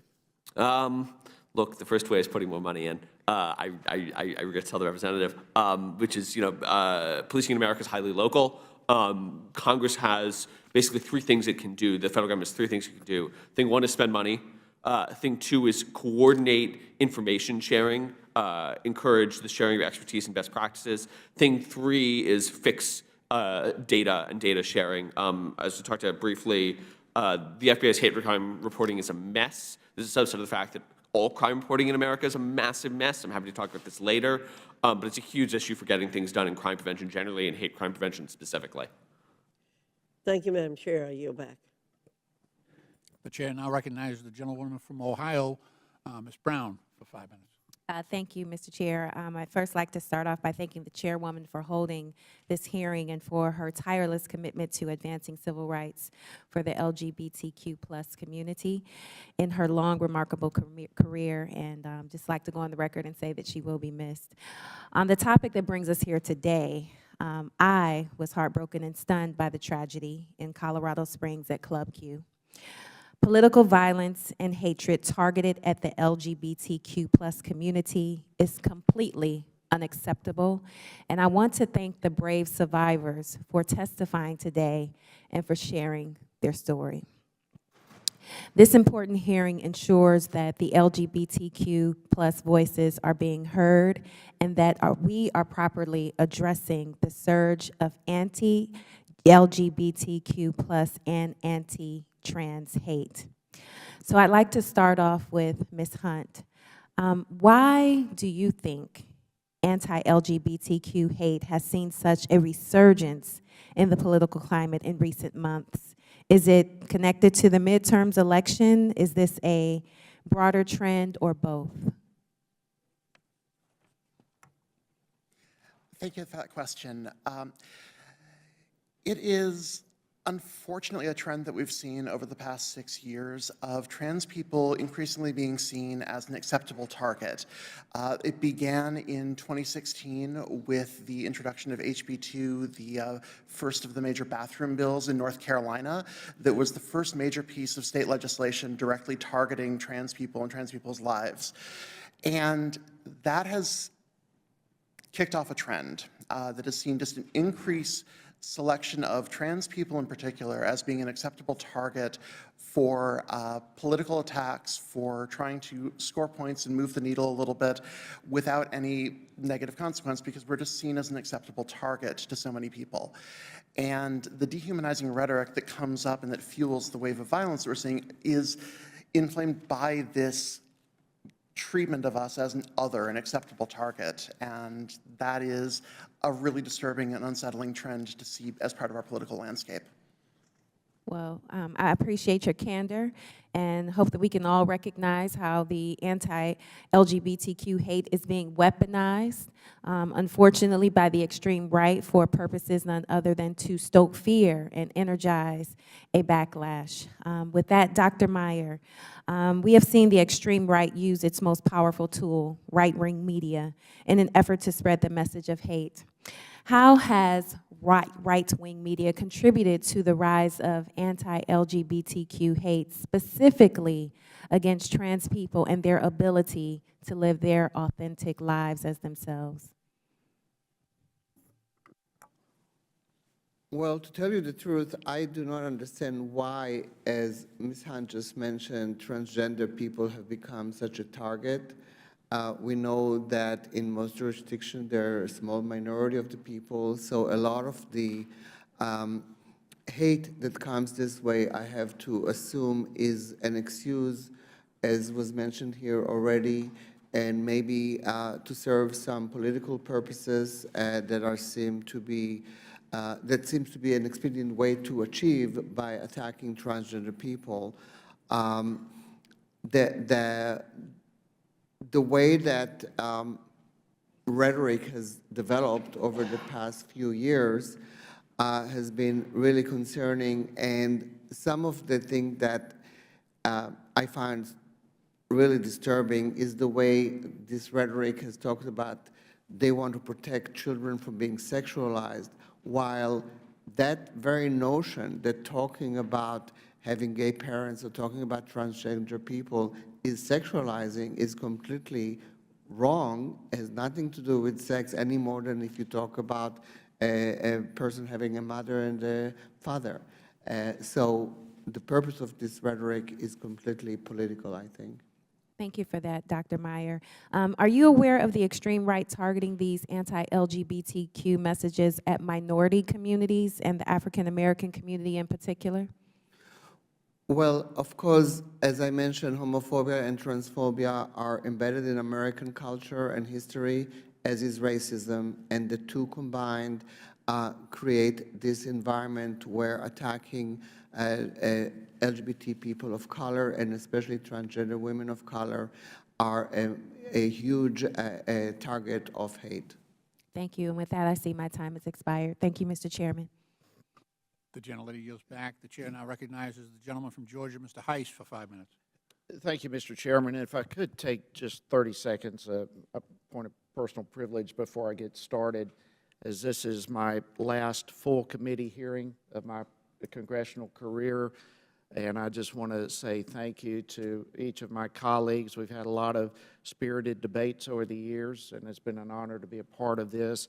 I wish Chairwoman Maloney was still here. I want to wish her the best as she goes on from here, and also soon to be Chairman Comer, wishing him the best as well as he takes the reins of this committee in the next Congress. But I just say God bless each of you, and it's been an honor to be here and to serve with you. And I thank you for giving me a little time to say that. We are hearing a lot about right-wing extremism and violence. Obviously, violence of any type is a poison, as is left-wing violence, and that which is the fuel that is thrown on the fire by left-wing media. This is not a one-sided argument. It goes on both sides, and it needs to be dealt with on both sides. What happened at Club Q is a tragedy that should never, ever, ever happen in the United States. And I do want to commend the brave actions of U.S. Army veteran Richard Fierro for his quick actions that saved the lives of who knows how many other additional individuals who were in harm's way. But that said, I think it's a shame that once again, here we are in this committee as the majority is heading out the door. This committee's responsibility to deal with federal government oversight continues to be ignored. We are dealing with things that this committee has not dealt with in this country, be it inflation or energy or border or the Afghanistan withdrawal and a host of other things that this committee continues to ignore, and I think that's a shame. And today's hearing is but an attempt to blame Republicans for the horrendous acts of violence. And at the same time, many of my colleagues ignore many of the words and deeds from members of their own party that have fueled hate and violence, statements on anti-Semitism. We have major Democratic leaders who, quote, tell them, members of the Trump administration, that they're not welcome anymore, anywhere. These type of comments should not be allowed either. Look, the rise of hate crimes deeply concerns me. It concerns all of us. There's no question about this. It's a tragedy that we need to deal with. The reality is we're all human beings. We're all created equal in the sight of God, and we need to honor that. I have here an article, and some of you may have heard this type of comment, and it's just shocking to hear this type of thing. But the comments of saying, you're all trash, and I hate you, and I wish you harm. Some of you probably have heard that, those type of comments. But this comment was not made to the LGBT community. This came out last week, comments directed to a group of Christians. It's unacceptable. Mr. Chairman, I'd like to submit this article for the record, if I could, please, sir. Without objection. Thank you. And I'm just down the street last week, some individuals were not allowed to enter a restaurant because of who they were. Again, this was not the LGBT community. Once again, this was a group of Christians. Refused to be served in a restaurant because they were a group of Christians. It's unacceptable. Again, I'd like to have the article submitted to the record, please, sir. Without objection, so ordered. Thank you. You want to talk about hate? Between May and October of this year, over 100, just within those few short months, over 100 pro-life organizations and churches were vandalized, attacked, smashed. 38 of them churches across the country, firebombed, smashed, vandalized, pro-abortion graffiti and threatening messages left. This type of stuff has got to stop on both sides. Again, I'd like to submit this to the record, if I could, Mr. Chairman. Without objection, so ordered. We have the Department of Justice, who has come out admitting that they have raised investigations against pro-life individuals and pro-life organizations simply because they don't like it. Again, I'd like to have it submitted to the record. Without objection. You know, and by the way, dozens of those churches that were vandalized and firebombed and so forth were by the organization Jane's Revenge, who admitted that they did so. To this day, not a single arrest. So we've got to deal with these type of issues across the board. And, you know, I urge my Democratic colleagues to join us, not only with what's happening here, but the hate that's coming against churches, against pro-life organizations, Supreme Court justices, for crying out loud, supporters of President Trump. All of this needs to be dealt with. It is systematic and highlights a moral and spiritual problem in this country. And we need to admit that this is not a one-sided issue. It's on both sides of the aisle. And with that, I thank you for indulging me, Mr. Chairman. I yield back. The gentleman yields back. The chair now recognizes the gentlewoman from Michigan, Ms. Tlaib, for 5 minutes. Thank you so much, Chairman. And I do want to recognize Chairwoman Maloney. She could have had a hearing on anything, and being her last hearing as the chair, and she made this a priority, and I want to commend her on that. I appreciate it so much. I want to start with start with the truth, because I don't know if it was Mr. Haynes or Mr. Slaw that said this, but it's about starting to live our truths. So I want to start with my truth as a Congress member here. One of the things I realize many of my colleagues ignore is that nearly 20% of all hate crimes are now motivated by LGBTQ plus bigotry in our country. You know, we continue to see reports after reports. The one report that, you know, even hearing in my own community is of teachers being allies, being targeted, even at not only at school board meetings, but just publicly through social media. Displays of different kinds of solidarity targeted, just because they want to make sure that every single child that they're educating is seen and heard and that they feel safe. Students and residents who continue to speak up in my community about, you know, the attempt to so-called make it about books and all of those things. It's happening right in our backyard in my district. It is incredibly important to realize what has happened, the dehumanization that happens after those hearings. Please know that many of my LGBTQ plus neighbors who testified literally are targeted on social media, hate expressed through videos, through Twitter and so much other outlets. And it's so hard because I watched as one by one they testified and how they were literally just shouted at tried to be silenced. So when I hear the story of what happened at Pulse, it's horrific, just god-awful to watch a friend, a colleague die solely based because of who they are. And you know, Mr. Wolf, I want to thank you so much because it takes so much bravery to come here because I know what's going to happen when you leave. And that's the part that doesn't get discussed. When you leave, you're going to get literally thrown, of course, some love and support from many folks that see your bravery as inspiring and are grateful for you. But I know what also comes your way when you come and speak the truth here. One of the things that I think Mr. Haynes and Mr. Slaw and Mr. Anderson, I think one of them said, I think it was Mr. Anderson said, living your truth. But I think Mr. Haynes or Slaw said, what are we doing to make LGBTQ community unsafe in this chamber? And it's something that I wish we did more of here. But Mr. Wolf, your experience, your awful, awful traumatic experience at Pulse, you know, what does it really truly mean for the LGBTQ plus community in our country and the allies? Because that is something that I want to talk about even more, because it's not only our LGBTQ plus neighbors, but it's the folks that are standing, deciding silence is not an option, to wrap our arms around our LGBTQ plus community that are now continuing to be targeted. Thank you so much, and thanks for recognizing how hard it is to do this day in and day out. A moment like Pulse changes a community forever, and it doesn't just change the people who were there. It doesn't just change the people who had to bury their children years too soon. It doesn't just change the community that was targeted. It changes the entire community.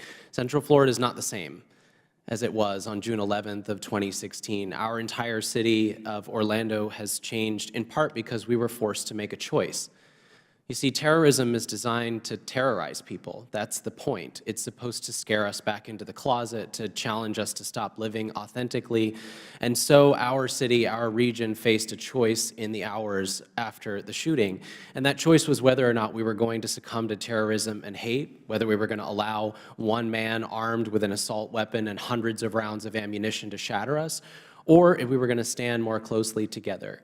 I was most inspired in the wake of Pulse by watching people from both sides of the political aisle come together to say that we can be better, that we can do more for LGBTQ people in our community. I was inspired by faith leaders standing alongside LGBTQ elected officials and saying, we may not always agree, but we can agree on the fact that people are deserving of dignity and respect.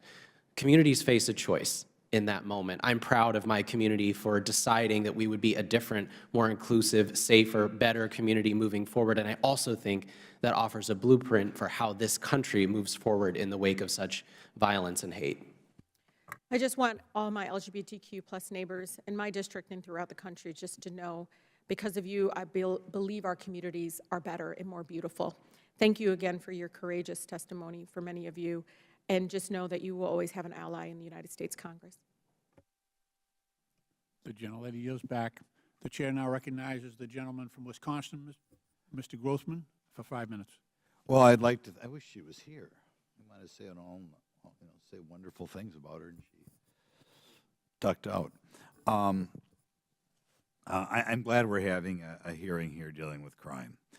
My district is adjacent to the city of Milwaukee, which in the last 3 years has more than doubled the number of murders. I don't know what the definition of hate means, but I would say normally if you're killing somebody, you probably hate them. I suppose they're just some people who shoot into a crowd or whatever.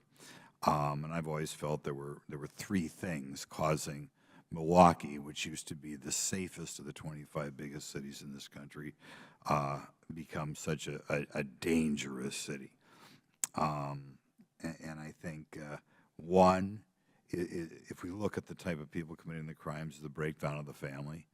And of course, we have people here who've stood with Black Lives Matter, who initially was opposed to that. Secondly, we have the police hatred. I think that's even more than the police defunding, but this police hatred where police have to be so careful about what they do. And as the result, they become passive policemen. I think that's one of the reasons why, not just in Milwaukee, but around the world, around the country, we've seen an increase in the number of murders. I guess a distant third would maybe be open borders. I noticed last month by itself we had we broke the previous record for the number of what they call gotaways at the southern border, going from 59,000 to 73,000. And obviously, when you have people who won't even turn themselves into the Border Patrol and go through asking for asylum, you know, you're collecting people who are potentially dangerous. And as the result, we've gone from, I assume, some of this year, I think we've had 212 murders. I assume some were gay. I don't know. But I'm going to ask Mr. Lehman, am I right in each one of those three reasons for the huge increase in murders in this country? And is there anything you think we can do to deal with these three problems? Yeah, you know, I think locally to the 2-year increase in homicide, the second thing that you mentioned, the increase in passivity among police officers, you can call it what you want. You can call it criticism of the police. You can call it a blue strike. The reality is, across a variety of measures, police are less active than they used to be. Lawmakers have been very forceful in restricting police activity. Bans on chokeholds, bans on police chases. Again, the merits of those policies. You know, I think the breakdown of the family is a long-standing problem.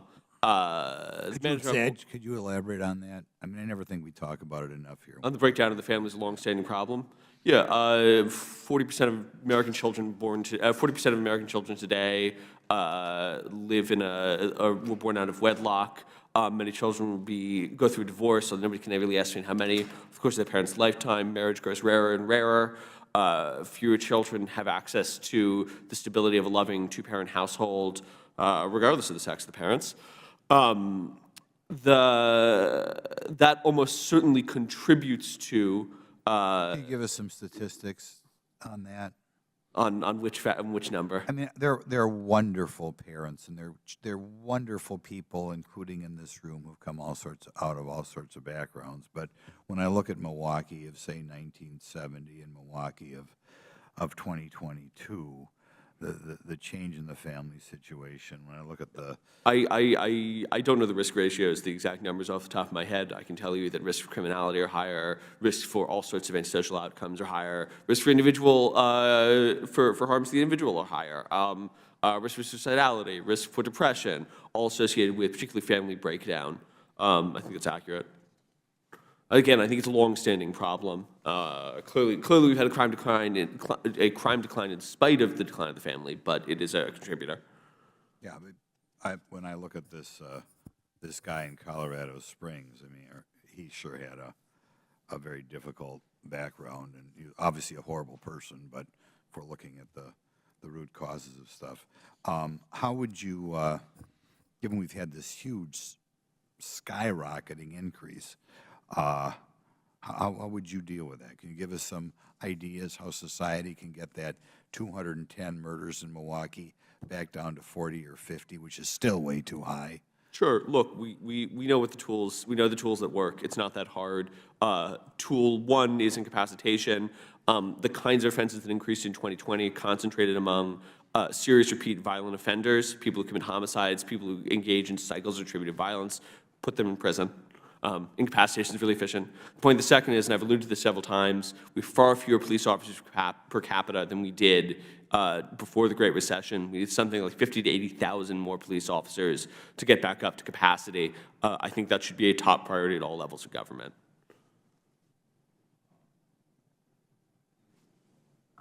It always bothers me when, I mean, you're here, you're our guest, I love it. It always bothers me when we talk about crime and people in your position just take the easy path to more cops. I wish you'd talk about more of some of the root causes, too, in the future, but thanks. The gentleman yields back. The chair now recognizes himself for 5 minutes for questions. I have the honor of representing the city of Boston along with Congresswoman Presley. And last month, Boston Children's Hospital, the most renowned pediatric hospital in the country, received its 5th bomb threat in the last 4 months.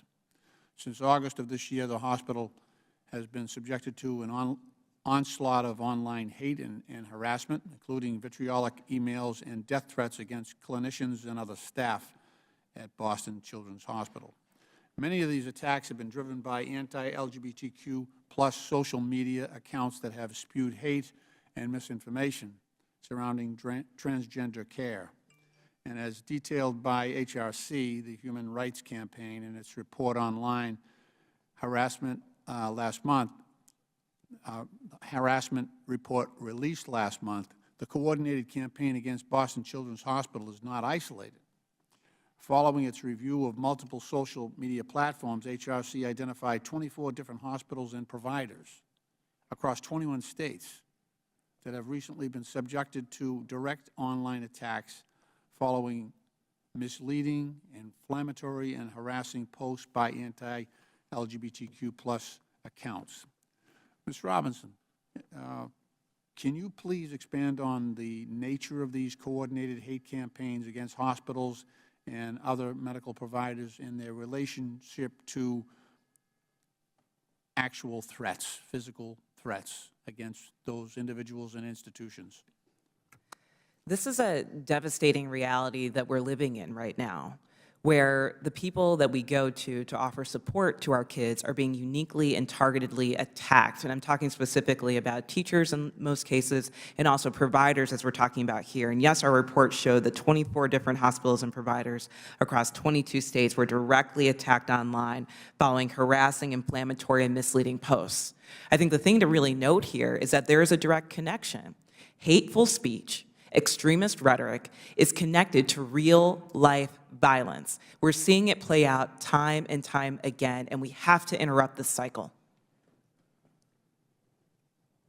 And again, at Boston Children's Hospital, these online attacks and real-world threats have continued to take a devastating toll on hospital staff, not to mention the impact it has on LGBTQ individuals and their families, their moms and dads. You know, there's already been extreme stress and pandemic-related pressures on these hospital staff. They've also, this trend has also affected patient care and safety. Ms. Robinson, am I correct in stating that many hospitals and providers have been forced to remove online resources and websites in the wake of these attacks? Yes, you are correct.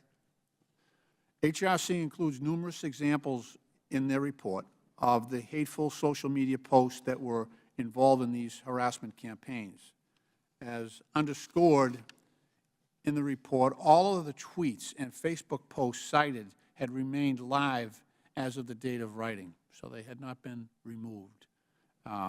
Quote, despite all of them being in violation of Twitter and Meta's policies on abusive behavior and targeted harassment and hateful conduct. So, Ms. Robinson, what additional steps do you think social media companies can take to address this online harassment and hopefully reduce the threat of real-world violence against LGBTQ persons and also these institutions that are trying to deliver health care to those individuals? You know, it is urgent and imperative that every social media company hold themselves accountable to their own community guidelines of behavior. People are being allowed to express views that are directly dangerous to our community, talking about moving forward brutal attacks, criminalizing our people, trying to make us seem like we are less than human. This is a real threat. So our first call is on social media companies to enact their own policies. But we also have to hold the bad actors accountable. In places like Florida, where we saw a 400% increase in anti-LGBTQ hate speech and rhetoric, it was all fueled by 10 people. 10 actors were doing the majority of that. We have to hold one another accountable. Thank you. My time has expired. The Chair recognizes the gentleman from Pennsylvania, Mr. Keller, for 5 minutes. Thank you, Chairman, and I would like to thank the witnesses for being here today. I just want to make the point that any crime against any individual is unacceptable and should not be tolerated. America is a nation of law and order, and as I mentioned, any form of violence and lawlessness in this country is not acceptable, and those who perpetrate it must be held responsible under the full weight of the law. I'm often reminded President Reagan, who I thought was a great leader, said something, and I think we need to make sure we understand this. We must reject the idea that every time a law is broken, society's guilty rather than the lawbreaker. It is time to restore the American precept that each individual is accountable for his actions. And we need to make sure we hold people accountable when they break the law. And it's undeniable that crime in major cities across the country is rising. According to the major cities chiefs association, homicides and aggravated assaults are up 50% and 36% respectively compared to 2019. This is an alarming trend that demands this committee's full attention. So we need to focus on that rather than trying to divide crime and talk about whoever a crime is committed against. We need to defend those people. We need to stand up for them. We need to let them know that we love them, that we're not going to tolerate them being treated poorly. But we should not be blaming one another. We should be blaming the people that commit these crimes. And we should not politicize any specific acts of evil. And we need to be looking at this holistically as an American crime crisis. Actually, Mr. Lehman, I heard your testimony, and you had mentioned that some of the crimes that were committed, that were discussed, were committed by people that had committed crimes previously. Is that do I understand that correctly in your testimony? Yes, and just to draw out those figures which are available in my testimony, among individuals who were arrested for hate crime in New York State, 2019 to 2021, 52% had a prior conviction, 32% had a prior felony conviction, 36% had an open case, a pending case, 20% were rearrested within 6 months of release. So a significant proportion of hate crime offenders, similar to the non-hate crime offending population, have prior criminal histories and have a tendency towards criminal behavior. Okay, so it's not just a matter, I guess my question would be, it's not just a matter of making sure that our law enforcement is sufficient and has the tools they need to keep our communities safe, but then I look at some of the district attorneys, and I'll look at Philadelphia in my home state of Pennsylvania, and we have a district attorney, Krasner, who does not prosecute some of these crimes.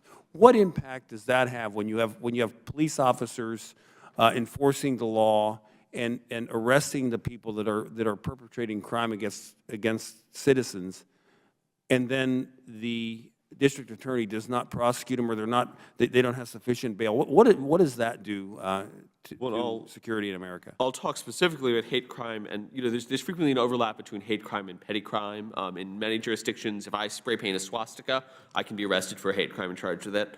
A prosecutor is committed to not charging misdemeanor or petty felony offenses might dismiss that offense. And I suspect that downstream of that behavior is more serious aggravated offending.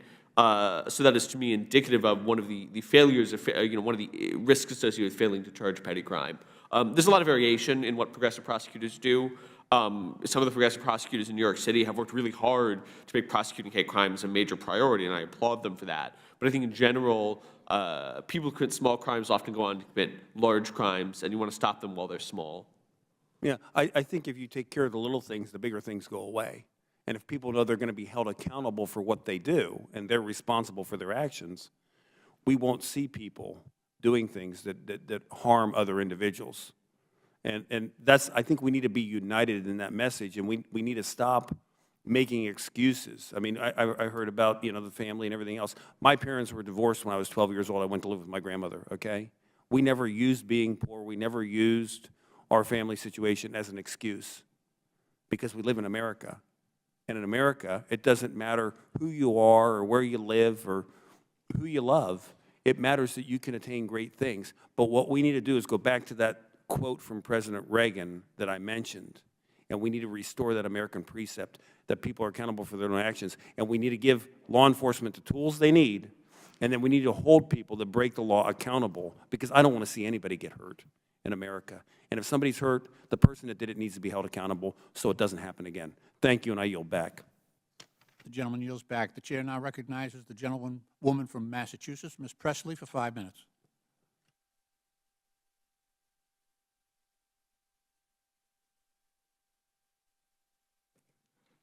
Okay. We'll try to pick up that later. The chair now recognizes the gentlewoman from Illinois, Ms. Kelly, for 5 minutes.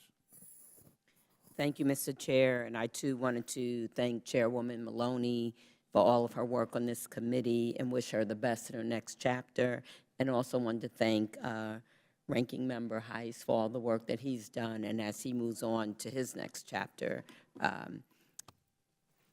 You know, it's interesting being here today when yesterday we were celebrating because of the legislation that was passed, and now we're here today talking about a topic that's so very sad, and we're also talking about it on the day that 20-something people were killed in Newtown, you know, so around the issue of guns.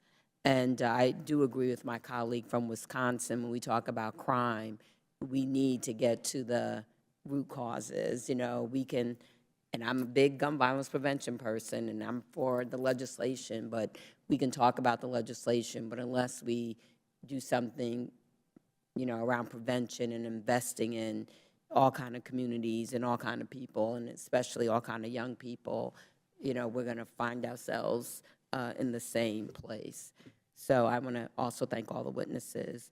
LGBTQI plus people across this country have historically experienced health and economic inequities, largely rooted in lawful discrimination against them in medical settings and employment. For example, men who have sex with men continue to face discrimination in healthcare settings because of stigma against HIV that has persisted for 4 decades. This stigma is damaging and humiliating.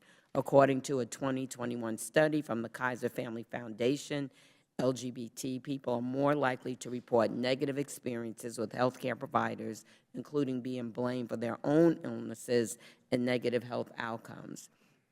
Analysis from the Center for American Progress show that almost 10% of LGBTQ people report being turned away from healthcare facilities because of provider discomfort.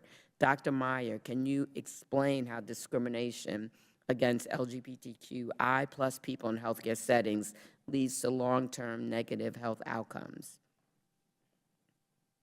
Thank you. Yes, as I presented in my written testimony, there has been research on the effect of prejudice and discrimination on LGBT people, has been done for decades, recognized by both administrations, Health and Human Services, by the Academy of Sciences. So this is not just me representing my research.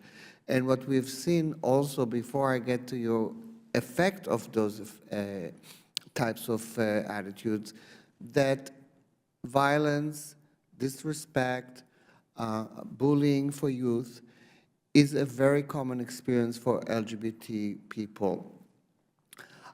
If I may, there has been an equivalency made here in this hearing between attacks on LGBTQ people and, of course, horrible attacks on Christians or other people who are attacked violently, but they're not equivalent. Not to say that one is better or worse than the other, but when you're attacking a group of people in a sense that is embedding and reverberating hatred and stigma that has been going on for decades and are part, as you said just now, of the American system, you are creating a damage that is above and beyond just the attack that the person experiences, and it brings back attacks that they had experienced throughout their whole lives.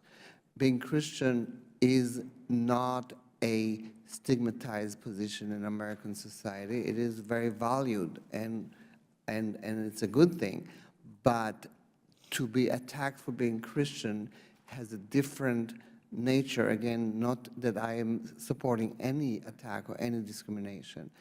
And what we've seen at these types of attacks, this kind of discrimination, these kinds of bullying, they all have impact on LGBT people, especially in mental health, depression, anxiety, and the very high rates of suicide ideation and suicide attempts that we see both in older generations and in younger people who are LGBT. Not to cut you off, my time is running out, I'm but sorry. and also it's even worse for people of color that Of belong course, to that as I group. mentioned in my testimony. My time is running out. I just wanted to say to Mr. Wolf, it is so wonderful to see you again, and I just appreciate your advocacy so much. You came and spoke to a group for me in Chicago, and I have a niece that belongs to the community, and I'm just so glad that there's advocates out there. And I'm a big ally, as Rashida Tlaib said also, and will always be here when you need me.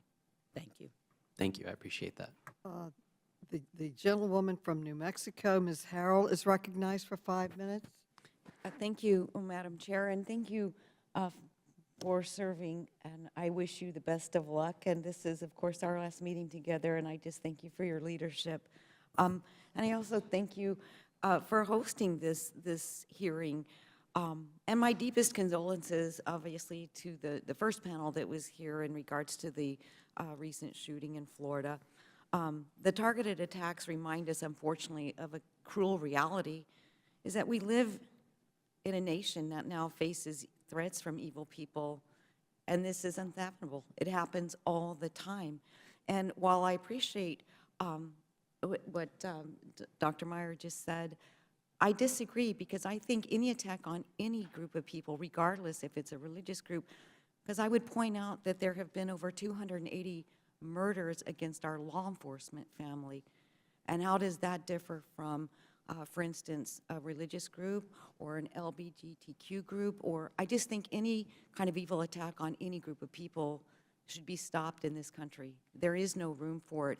And sadly, it's happening both sides of the aisle. I mean, I've heard, and we all have over the last hour or so, that it's right wing. You know what? It's left wing too. It's an ability for people in power to not stand up for what is right, for our moral values, and for what the people of this country expect us to do. And I'll cite an example because it comes from both sides. After the shooting in Colorado, Speaker Pelosi, and I quote, "Right-wing extremists target transgender Americans' most fundamental rights and freedoms, whether spouting dangerous rhetoric from cable news desks or openly bullying school children from the halls of power.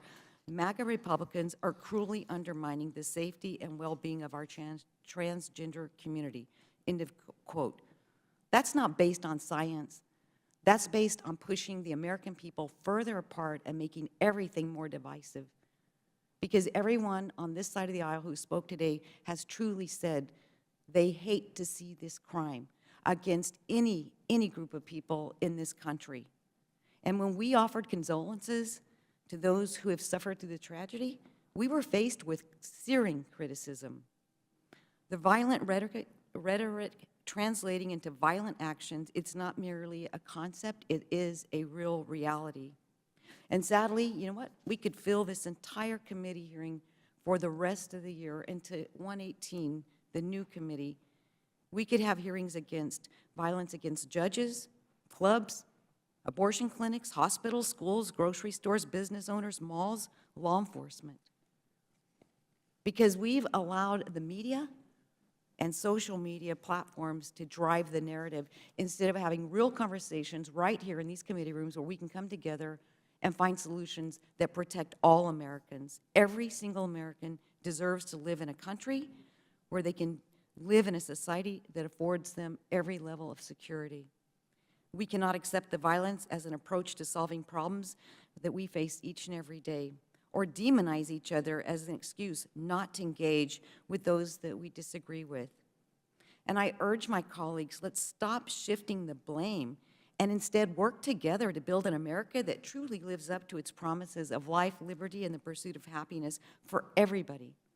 And I want to just follow up on a question that came up. Ms. Pocock brought something up, and I want to ask Mr. Lehman. She said, you know, we need to notice who the real perpetrators are or predators are and hold them accountable. Are we holding these predators accountable when crimes of hate are committed against any group of people? Abstractly, yes, not in every case. There's a wide variety of things that are characterized as hate crimes. I certainly think that you could devote more time, resources, energy, competency towards the swift and effective prosecution of hate crimes. Okay. And again, I think this hearing is important, but I think at the end of the day, what we have to do, let's everybody identify as Americans first. Then we can figure out the way to solve these problems. But if we don't come together in a transparent manner and work to protect everybody, including law enforcement, the men and women that stand in the thin blue line, and those that are willing to stand up for our values, then we're in more trouble than I thought. And with that, Mrs. Chairman, I yield back. The lady yields back. The gentlelady from the District of Columbia, Ms. Norton, is recognized. Thank you, Madam Chair, for this important hearing. Let me note at the beginning that the rights of LGBTQ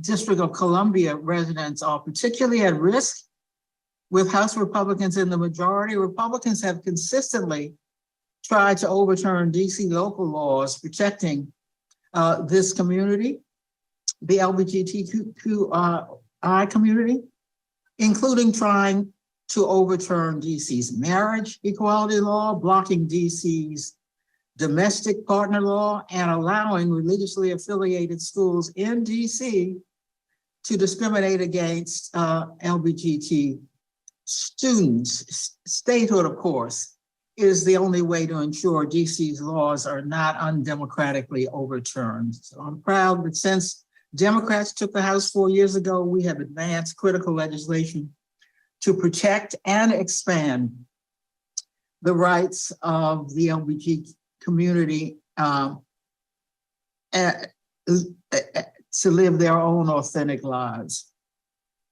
That's why, Mr. Robinson, the House passed the Equality Act last year to codify protections for the LGBT community against discrimination on the basis of sexual orientation and gender identity. I was original co-sponsor of the Equality Act. So my question for you, Mr. Robinson, is how would the Equality Act enshrine protections for this community or for LGBTQI plus individuals across the country? Right now, LGBTQ plus people are living with a patchwork of protections across the country. There are 29 states that do not have non-discrimination against our community laws in place. And so, yes, we identify as full Americans, but America is not giving us all of the rights that we deserve. Passing that law in DC was critical, and as a resident, it was meaningful for me and for my family. It's essential that we pass these types of laws all across the country and put the Federal Equality Act into place. Thank you, Ms. Robinson. Mr. Wolf, what does the Equality Act mean for the LGBTQI plus community in communities across the country? Thank you for the question. You know, as Kelly said, it's important because we are not afforded the same non-discrimination protections that other groups are. I say this as a person in the state of Florida. One of the things that we've worked on, I work for Equality Florida, the state's LGBTQ civil rights organization. One of the things we've been working on for years is implementing comprehensive non-discrimination protections for LGBTQ people in our state. So what does that mean? It means protecting LGBTQ people from being denied housing, for instance, because we have a boyfriend, not a girlfriend. It means protecting LGBTQ people from being fired from their jobs because they have a picture of their spouse on the desk. And so the Equality Act would, in ways that Florida has refused to do and other states have refused to do, would apply those non-discrimination protections across the country. And I'll expand just a little bit to say that goes beyond the LGBTQ community, that there are other marginalized communities that are further protected under the Equality Act, and it goes beyond just housing, public accommodations, and workforce. It goes into credit and other things like that, essentially saying that LGBTQ people, like every other American, deserve to be treated with dignity and respect, and we deserve to be protected from discrimination. Thank you, Mr. Wolf.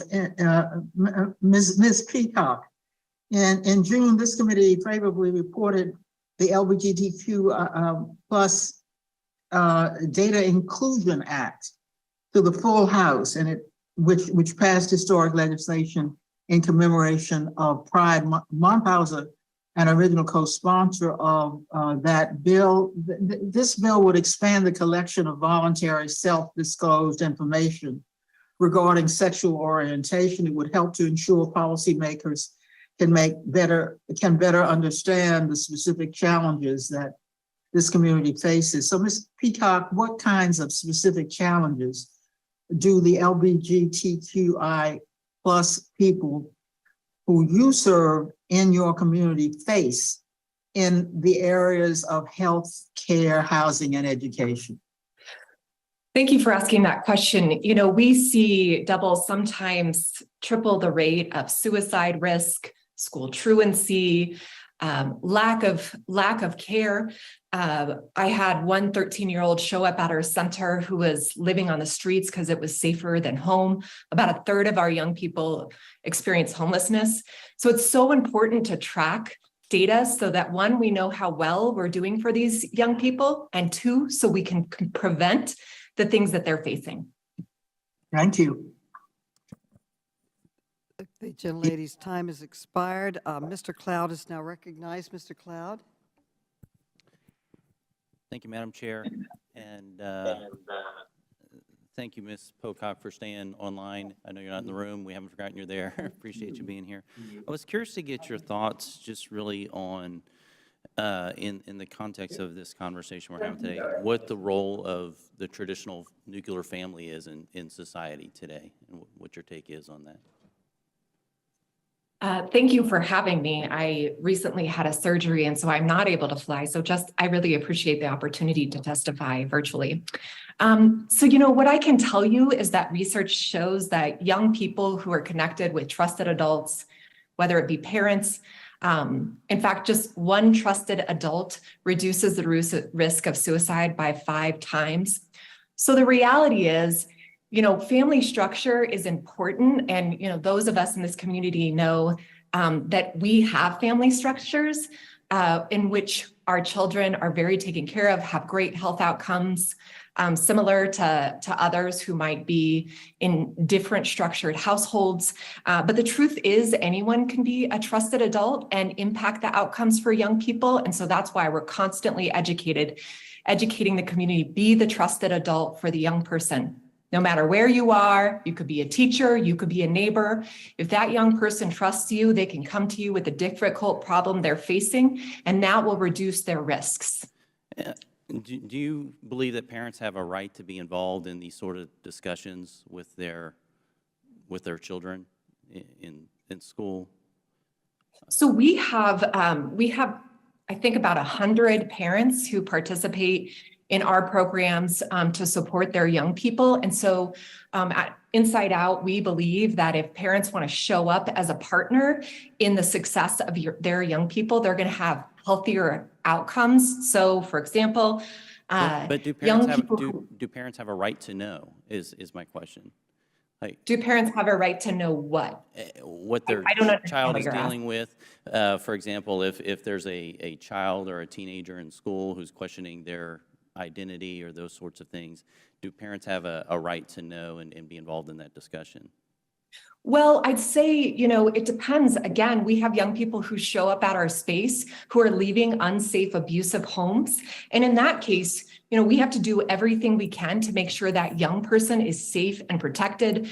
We are constantly filing reports of abuse and neglect because of parents I understand the cases young people who it sounds like you're deflecting the question a little bit. I understand cases of abuse. There's laws to protect the abuse. I mean, schools actually are legally obligated to report cases of abuse, same for churches and the like, anyone who deals with young people.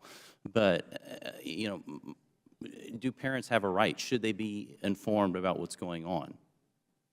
Do they have a right to know what's going on in their kids' lives? So I think, again, those of us who are protecting and supporting young people are there and trusted with the information of the things that they are dealing with. In terms of parents' rights to know at schools, I mean, here in Colorado, parents don't have the right. If a young person is questioning their gender or their sexuality, there are laws in place that say that they have the right to process that with their trusted counselor So you do, and so forth. you do a significant amount of your work with kids even starting at age 13. Yeah. What would be the age of consent then in your mind? In our community, the age of consent to mental health therapy is 12 years old. So we have laws that enable young people to connect with trusted adults who can support them. That is just so important. It prevents suicide. And so we serve young people at 13 because we know they come to us and we can prevent negative health outcomes for them.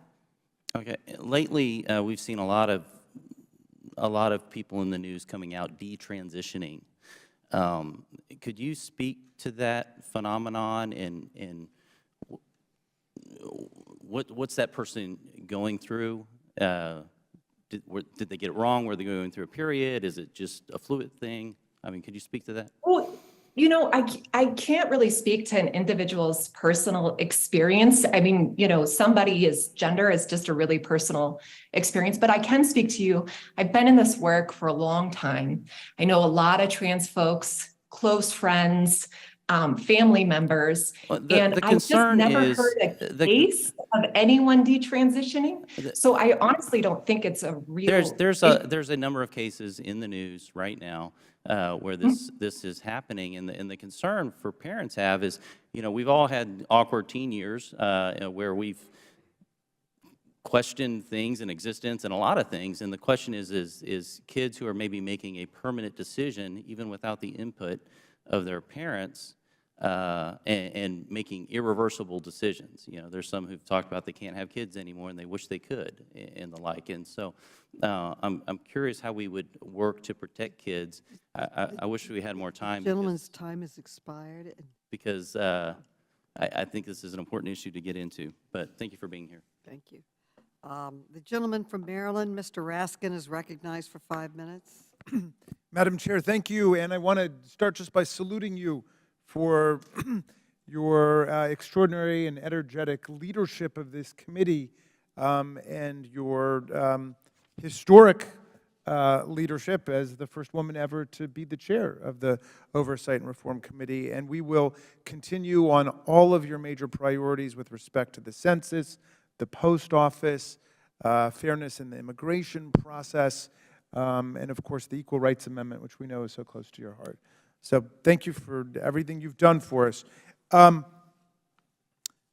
want to thank the witnesses for coming and testifying about anti-LGBTQ violence and incitement, and I offer my condolences for the losses all of you suffered at the Club Q shooting last month. We're keeping you all close to our hearts. When you look at the hostile treatment of minorities in America or in any country on earth, you find a spectrum of negative actions that can begin just with vilification, demonization, stereotyping. Then it can become statutory discrimination and stigmatization against a minority, and then it can culminate in violence. And you know, we've seen the most horrific episodes of that kind of violence, and some of them are taking place in different parts of the world today. In recent years, certain state legislators have sought to turn government into an instrument of hostility to and demonization of LGBTQ people. More than 340 pieces of anti-LGBTQ bills were introduced in legislatures across America this year, triple the number that were introduced 4 years ago. 48 state bills that aim to limit or ban discussion of the existence of gay people have been considered in 21 states. Mr. Wolf, as an LGBTQ civil rights advocate in Florida, could you speak to us about how Florida's Don't Say Gay law affects you, and what is the effect of these types of bills that seek to promote censorship or invisibility of entire communities? Yeah, thank you for the question. And I want to start by acknowledging that Republicans in Florida promised us that the bill was narrow in scope, that it was only focused on preventing young children from being sexualized or learning about sexual topics. And although we told them that the language of the bill was nothing like that and that it had far broader reach than they were saying, they assured us that there would be nothing to worry about. And so as a result, what have we seen? Well, we've seen books being banned with LGBTQ characters across the state. We've seen teachers being told to hide their family photos in their desks. We've seen, school districts like Miami-Dade County refusing to recognize LGBTQ History Month, for instance, saying that it might violate the Don't Say Gay or Trans law. Those are just some of the impacts, and they're weighing most heavily on LGBTQ families who fought really hard to see their loved ones recognized and respected. It's weighing on teachers who are fleeing the profession. We have over 9,000 teacher vacancies in Florida, in part because they've been undergoing character assassination over the last couple of years. And finally, it's weighing most heavily on LGBTQ young people. The Trevor Project tells us that almost 2/3 of trans young people are experiencing poorer mental health outcomes because of policies like House Bill 1557 in Florida. So in short, the debate over the humanity of LGBTQ people is making life harder and less safe for people, especially in the state of Florida. Well, thank you for that comprehensive and alarming answer. Ms. Pocock, how do you think that banning references to LGBTQ people in the classroom and school curriculum affects LGBTQ youth? Well, again, this is a situation where we know that when you build an inclusive classroom, you have young folks who are more engaged, more likely to show up at school. And so, again, the best thing that we can do is prevent negative outcomes by creating an inclusive classroom, an inclusive church, an inclusive home. That is, hands down, research shows the very best thing we can do for young people. Ms. Hunt, how do extreme laws like Alabama's law affect the health and safety of LGBTQ youth? This is the one that, well, we've discussed it, but how does it affect the mental and emotional health of the kids in the classroom? Sure. When children are told that they're not part of society, that they don't have a role and a place in any part of their lives, whether it is being represented in the classroom, whether it's participating in school activities, whether it's receiving health care, whether it is just being part of their communities as a whole, it teaches them that they don't belong, that they are lesser than, and that they are not as worthy as their classmates and as their peers. And that's not the message that we should ever be teaching to young children anywhere in this country. Thank you very much, and I yield back, Madam Chair. Gentleman's time has expired, and thank you. We will now hear from the gentleman from Florida, Mr. Donalds. You are now recognized for 5 minutes.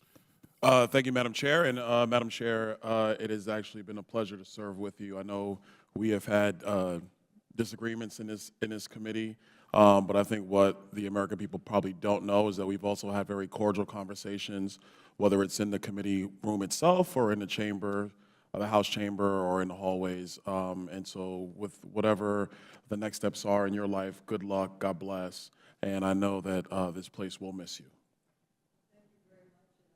Please, we were able to honor all of your requests for hearings. I appreciate that as well. Thank you so much. Thank you. Madam Chair. I seem to be slotted in this hearing, and it's kind of an appropriate time. Obviously, Florida has been a topic of conversation. Since I am a current congressional member from Florida, I also served 4 years in Florida's legislature. I figure I'm somewhat an expert on Florida law and practices when it comes to the Oversight Committee. A couple things. One, my first legislative session, I was the author of one of those bills that actually allow for community input with respect to material being in the classrooms, books that are being purchased by school districts. House Bill 989, I am the author of that legislation, which was signed by then Governor Rick Scott. That legislation allowed for parents and taxpayers in the county to be able to bring objections to the local school board for books that were purchased in the classroom for students to view. Now, I understand at the time the critics, Equality Florida and others, said that it was going to allow for banning of material. But the truth is, the merits of the bill, the actual process of the bill, because I was there when the rulemaking was done, is that there is a systematic approach for every district to take in public comment about material that is going to be purchased by the school district.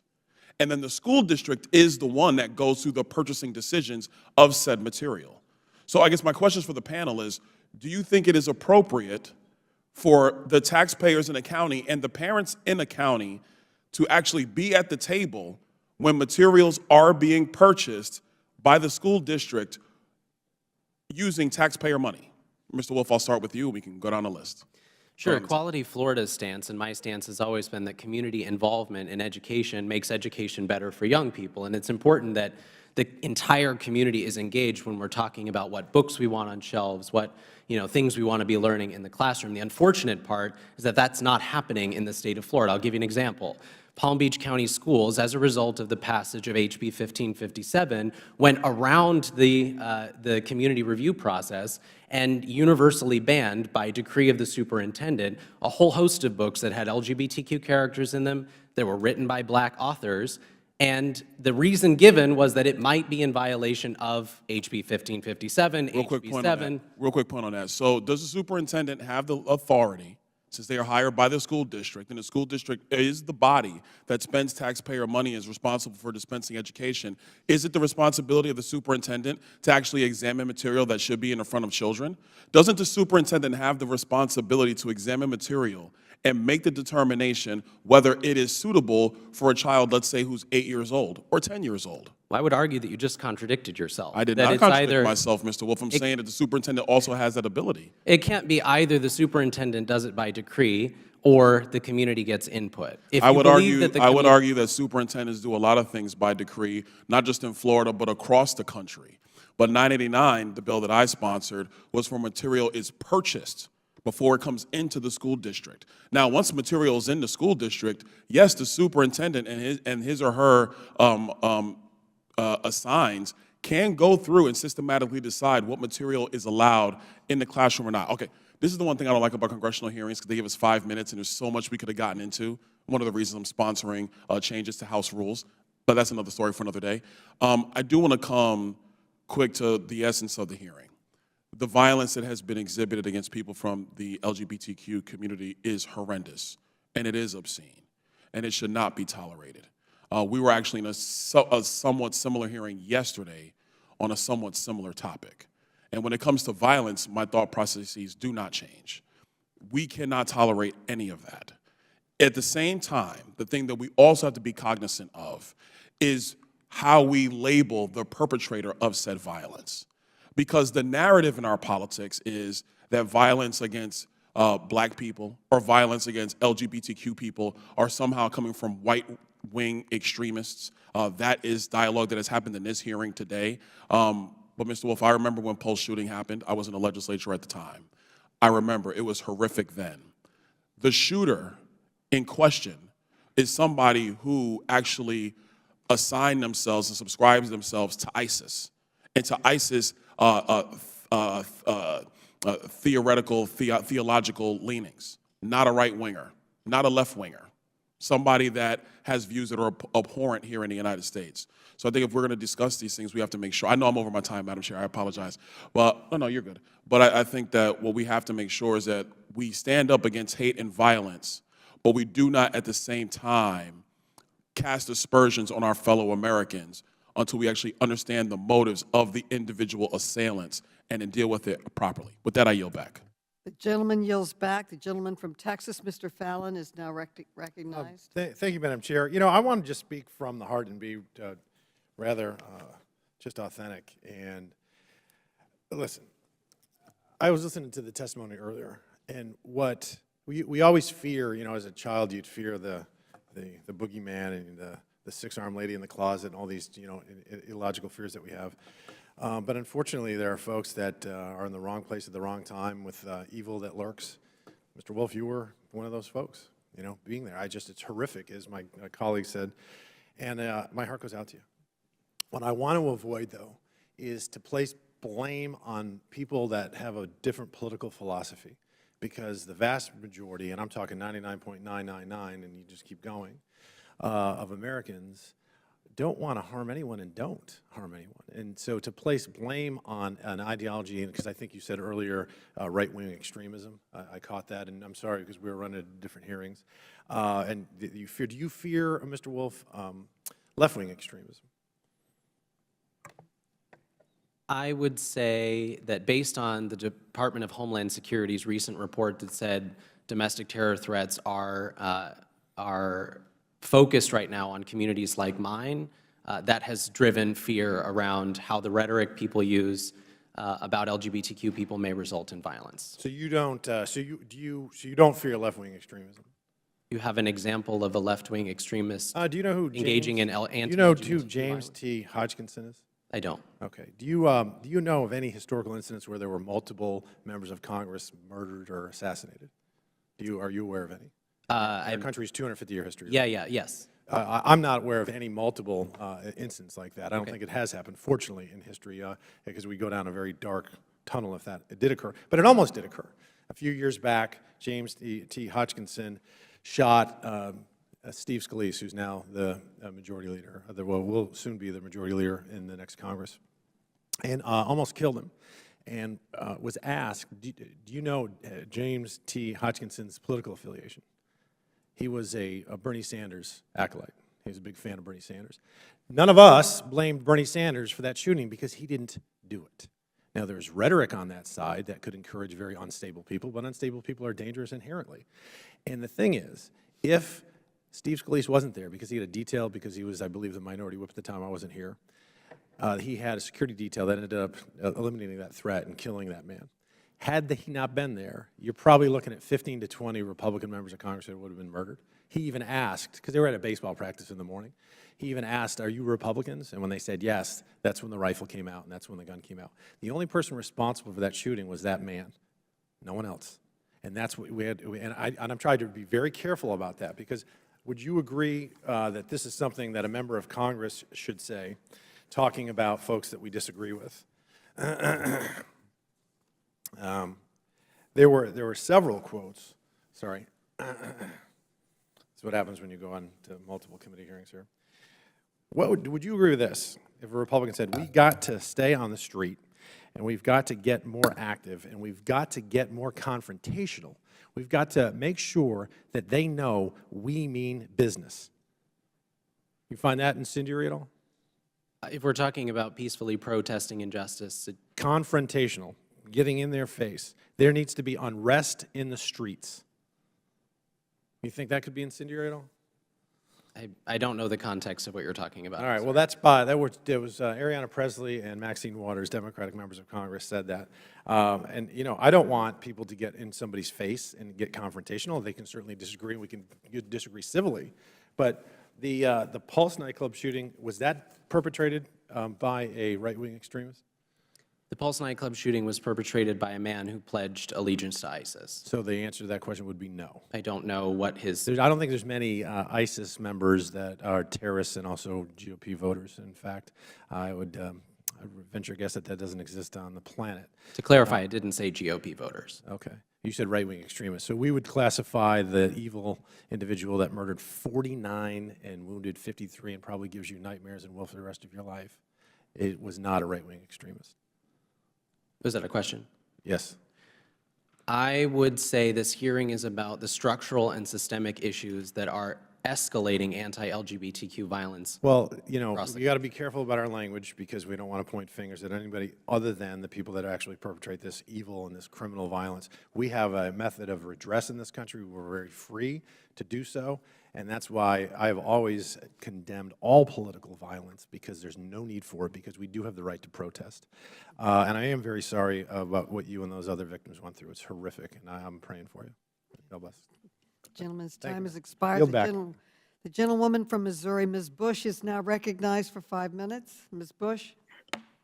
Yes, St. Louis, and I thank you, Madam Chair, for convening this important hearing. And let me say to the witnesses, thank you for your testimony. Thank you for staying. And sorry you have to listen to the white supremacy raise its ugly head, throughout this hearing, but we're here to fight it. And so I just want to make sure you know that. The rise of hate and violence that, against the Madam Chair, I mean, LGBTQIA community my follows God. a surge of anti-LGBTQ plus legislation driven by Republican state lawmakers, including in my home state of Missouri. The Human Rights Campaign has found that Republican state legislators have introduced and supported over 340 anti-queer and or trans bills in the latest legislative session, and 25 extreme discriminatory bills have already been signed into law across this country. According to Promo Missouri, in 2020, the Missouri State House introduced 23 pieces of anti-LGBT plus legislation. They've repeatedly, it's absolutely disgusting, filed library book bans, bans on doctor-recommended care, student organization bans, and sports bans. Ms. Robinson, could you tell us more about the draconian measures state Republicans have advanced that target the health, the safety, and the rights of our LGBT plus community? It's a crisis that we're experiencing. We are trying to simply be able to live freely, safely, and wholly as our true selves in every aspect of life. And what we see is continued legislative attacks paired with extremist rhetoric. And when some of these bills are moving forward, whether or not they're enacted, it has a devastating impact on our community. Looking at Florida again, as a Don't Say Gay or Trans bill was moving in state legislature, we saw it paired with an intentional social media campaign that resulted in a 400% increase in anti-LGBTQ plus hate and slurs happening online. And the majority of it was perpetuated by 10 bad actors. This is the stuff that we have to make sure that we're interrupting and ending. This is what's creating a dangerous environment for our children, for our kids, and for our families. Thank you. Hate drives these Republican bills, which in turn drive dangerous hate and violence towards our LGBTQ plus community. In Missouri, my state, we have seen multiple hate-driven murders of our trans siblings in recent years. As part of Missouri's Republicans' obsessive attack on trans and gay rights, they introduced legislation that would have criminalized parents and health services for providing care approved by the American Academy of Pediatrics and other leading organizations. They even sought to turn bills into ballot initiatives to drum up further hate and have run for office on platforms grounded in anti-LGBTQ plus hate. Dr. Meyer, what is the connection between the Republican crusade to target the LGBTQ plus community and the surge of hateful anti-LGBTQ plus rhetoric online? Thank you. Yeah, I think that this rhetoric fuels, as I said before, what is already underlying American culture and history. And to fan these hateful messages just encourages bad actors. And I agree with what was said here. There are bad actors, but we also have to pay attention to the environment in which we live, and the kind of environment either inhibits or encourages hateful acts. So thank you. Thank you. Ms. Hunt, let me turn to you. How is America's transgender community disproportionately harmed by the extremism and the violence the committee is examining today, particularly speaking about Black and brown transgender women?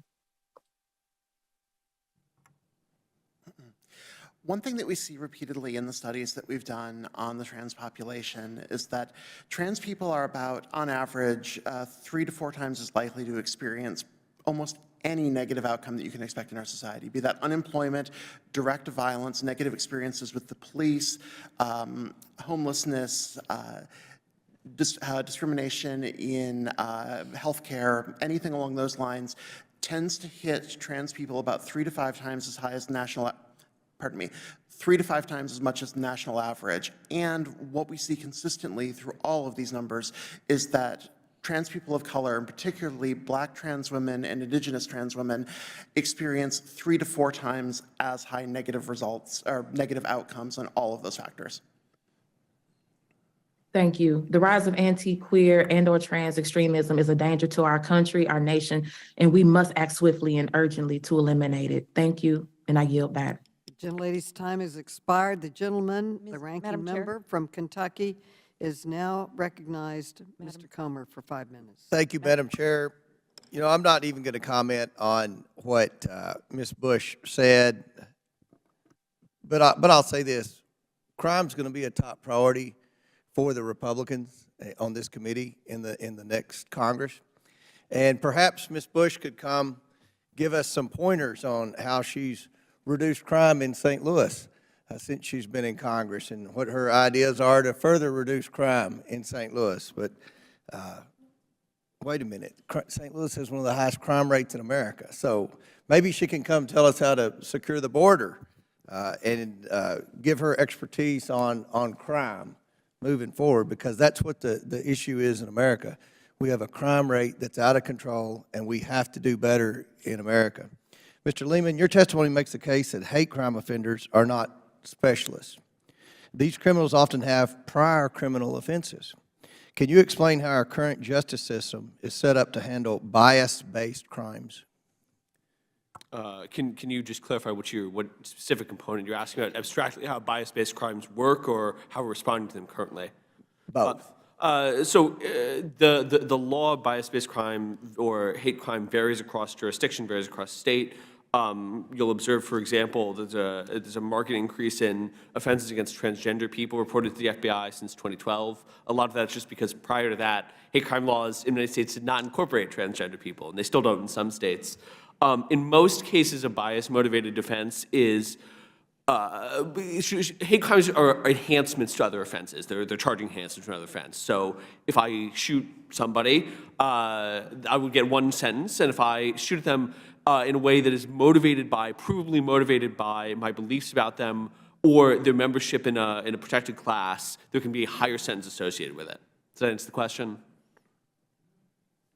So let me ask you this question. Please. The Club Q shooter had been previously arrested for making violent threats against their mother, which ended in a standoff with the law enforcement. That's pretty serious.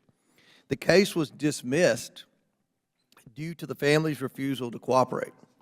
You stated in your testimony that had prosecutors succeeded in eliciting the cooperation, 5 people might be alive today. How essential is it that prosecutors remain strong, armed on crime, and see these cases through? Absolutely. Prosecuting hate crimes is challenging. That component that I referred to earlier, proving that somebody has a biased motivation, is hard. It's actually gotten easier in the age of social media because people write down their thoughts so much more, but it's still very challenging. Best practices are not widely understood. So I think it's important, particularly in hate crime cases, that prosecutors dedicate substantial resources to clearing the case. There are often abysmal clearance rates on hate crime. For example, New York City, I think the Bronx District Attorney's Office cleared, I think, fewer than 15% of hate crimes referred to it. It's a real challenge. They need to put more effort into it. Right. Well, and this is obviously something, Madam Chair, I appreciate the hearing because crime is out of control against everyone, the LGBT community, the Jewish community. We've seen crime increases at historically black colleges and universities, Christian groups. So we need to do better, and this should be a topic of priority for the next Congress. Certainly, we need to look at the prosecutors because we have, especially in the Speaker's home city of San Francisco, prosecutors just recalled. And I don't think anyone's going to classify San Francisco as a bastion of conservative voters. He was recalled for not prosecuting. And I think that people in America want prosecutors to do their job and hold criminals accountable and keep them off the streets. So that's going to be a priority. We certainly want to focus on securing the southern border. We believe that's a problem, especially when you look at the fentanyl and drug overdoses in America. We certainly want to fund our law enforcement. Obviously, there are always going to be bad actors in law enforcement, as in every other profession. They need to be held accountable. But we have to take crime seriously because that is, the top issue, one of the top issues among the voters, especially in the last midterm election. So, Madam Chair, I look forward to working with this committee addressing the issue of crime in the next Congress, and I yield back.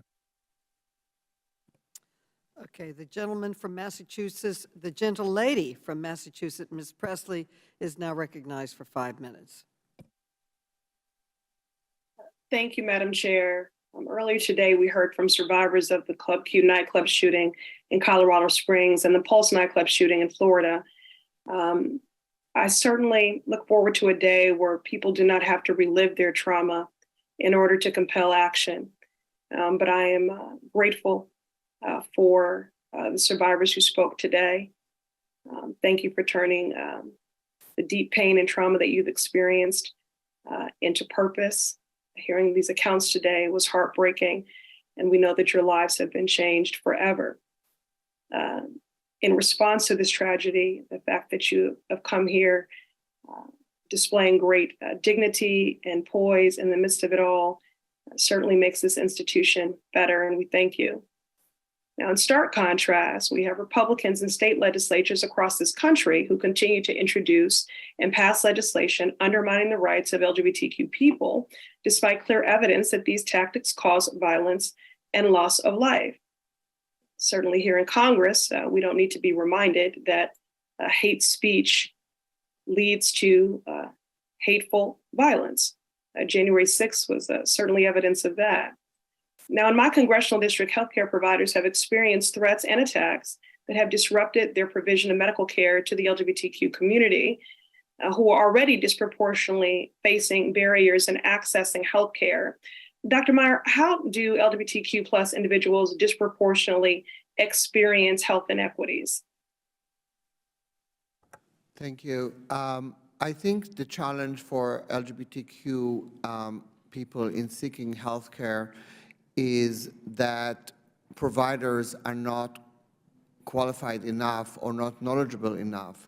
And this is particularly true for transgender individuals across the country who report that when they go to see a provider, often they're the ones who have to teach the provider about transgender care and give them resources to help them help the patient. I think that the other side of it is that LGBTQ people also experience greater mental and physical health problems resulting from prejudice and discrimination, and therefore need those services even more so. Thank you, Dr. Meyer. And what we have seen is a policy violence in nearly half of the states in our country, which have introduced 43 bills this year alone that only would deepen those inequities, particularly for transgender people, by restricting access to gender-affirming care, including 4 states that have enacted total or partial bans. And Republicans in the House have introduced similar bills to block access to this necessary and appropriate medical care nationally. Ms. Hunt, why is gender-affirming care so vital for transgender people? Thank you for shedding light on that. So one of the things that we see most often in trans people's lives is a very high experience of negative mental health outcomes. People will have extremely high level of severe depression, suicidal ideation.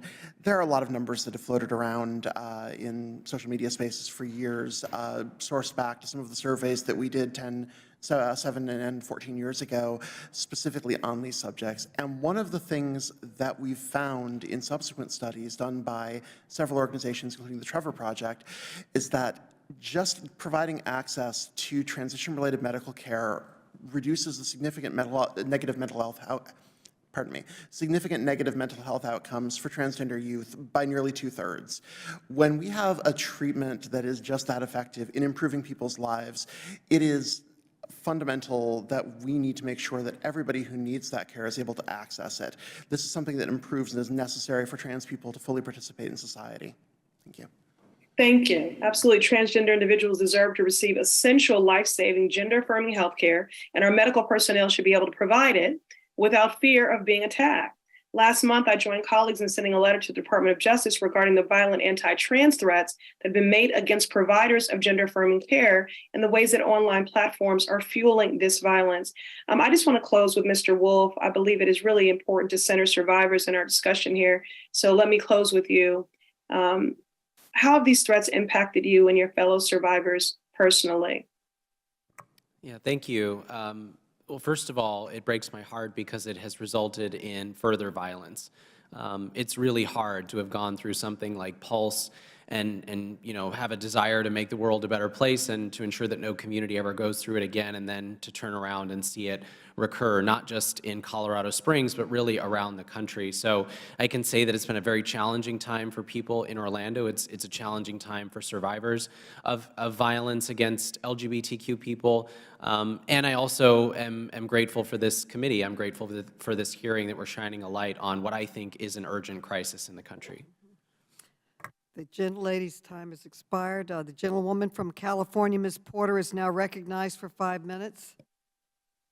Thank you very much. I want to start by acknowledging with gratitude everything that Chair Maloney has done for oversight, including, importantly, lifting up voices of Americans whose needs, whose concerns, whose lives, whose rights are sometimes not recognized. And she has been long a champion for doing that for women, but seeing her do that for Americans across the country and across demographics has really meant a lot to me personally. So I just want to take a few seconds to say thank you very much, Chair Maloney. You will be greatly, greatly missed.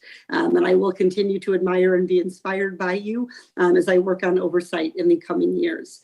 I wanted to start with Ms. Robinson, if I could. Your organization recently released a report analyzing the 500 most viewed, most influential tweets that identified LGBTQ people as so-called groomers.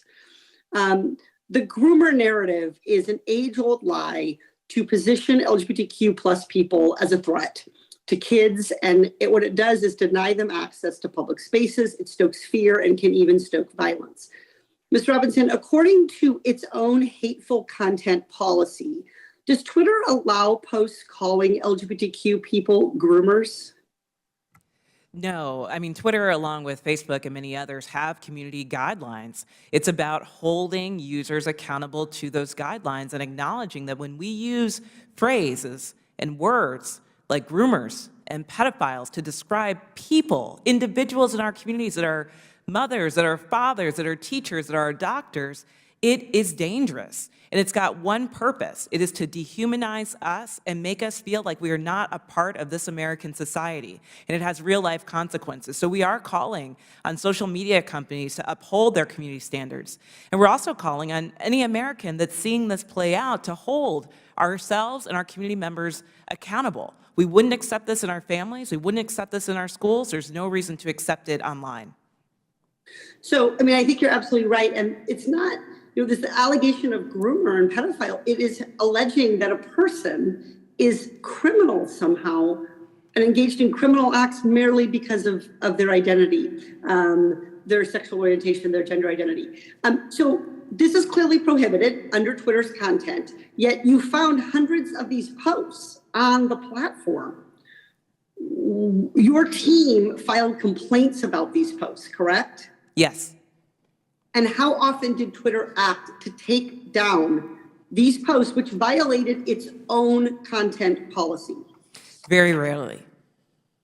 So from our calculation, it looks like about 99% of your complaints, they basically acted on one or two of the 100+ complaints you filed. Instead of taking them down, Twitter elevated them, allowing them to reach an approximate 72 million users. This is not just about what happens online. What happens online translates into real harms in people's lives. Ms. Popcock, you provide services to a community that experienced a devastating LGBTQ attack. Can you provide some examples of the link between speech online and attacks against providers like you? We know really online threats, I mean, in addition to just creating an atmosphere of bullying for young people, it also creates an atmosphere of delegitimizing our real professional trained work at Inside Out Youth Services. And it's just so critically important that we can continue doing the work that we do. But I want to tell just one quick story because it's beautiful. We have an online community center, and it is moderated by peer advisors. And when asked how many issues of like fighting or contention do you deal with on the Discord server? And our young people tell us, well, It doesn't happen very often. So I am here to tell you that our young people have figured out how to moderate platforms in positive, productive ways. Twitter, Facebook, everybody else can figure it out too. Absolutely. Ms. Robinson, your report notes that these radicalizing posts, these groomer posts, these other posts that attack LGBTQ communities are related to acts in the real world. What happens online is often reflective of what happens in the real world. After Governor DeSantis of Florida, passed his so-called Don't Say Gay bill, what trends did you observe online with regard to grooming-related discourse? Unfortunately, we saw a 400% increase on Twitter of this sort of hateful language, particularly calling our community members groomers and pedophiles. And we know that whether or not the bills move into effect, the lasting impact of that online bullying, of defining our communities in that way, it sticks, especially with our kids. Well, I just want to, my time has expired, but I just want to say I'm proud to say gay. I'm proud to stand with the gay community, and I'm proud that you're all here today as part of our country and giving us testimony. I yield back, Madam Chair. The lady yields back. The gentleman from Rhode Island, Mr. Cicilline, who is the founder of the Equality Caucus, which he chairs. Mr. Cicilline. Thank you, Chairwoman Maloney. I want to also thank you for holding this important hearing and for being such a strong champion for the LGBTQ plus community throughout your entire public life. I want to begin by reminding everyone here, especially my colleagues across the aisle, what this hearing is about. It's entitled The Rise of Anti-LGBTQ plus Extremism and Violence in the United States. And despite this hearing title, colleagues on both sides of the aisle have obviously condemned the attack at Club Q and violence more broadly at today's hearing. It's also telling that the Republicans on this committee, with one exception, have not asked any questions about anti-LGBTQI plus extremism and violence. Instead, they've only wanted to talk about crime broadly or hate crimes against other communities. I'm disappointed, yet not surprised, that a few weeks after a killer murdered 5 people at an LGBTQI plus nightclub, the Republicans on this committee could not bring themselves to discuss anti-LGBTQI plus violence and its causes with our witnesses. Our community is scared, terrified that we'll be attacked going to the doctor, scared that we'll be attacked going to nightclubs, scared that we'll be attacked simply for living as our authentic selves. And unfortunately, this fear is well grounded. The attack at Club Q is only the latest high-profile example of violence against our community. In 2021, 20% of all reported hate crimes were motivated by hate based on sexual orientation or gender identity. Let me repeat that. Despite the fact that LGBTQ plus people make up roughly 7% of the population, 20%, or more than 1 in 5 reported hate crimes last year were motivated by sexual orientation or gender identity bias. My colleagues want to talk about anything but this anti-LGBTQI violence and their rhetoric that is contributing to it. This violence is impacting both LGBTQI plus people and our families. I ask unanimous consent to enter into the record statement from the Equality Caucus Transgender Equality Task Force co-chairs, Representatives Jayapal, Wexton, and Newman, about the fear that they and their families are experiencing in the wake of anti-trans rhetoric and violence. Without objection.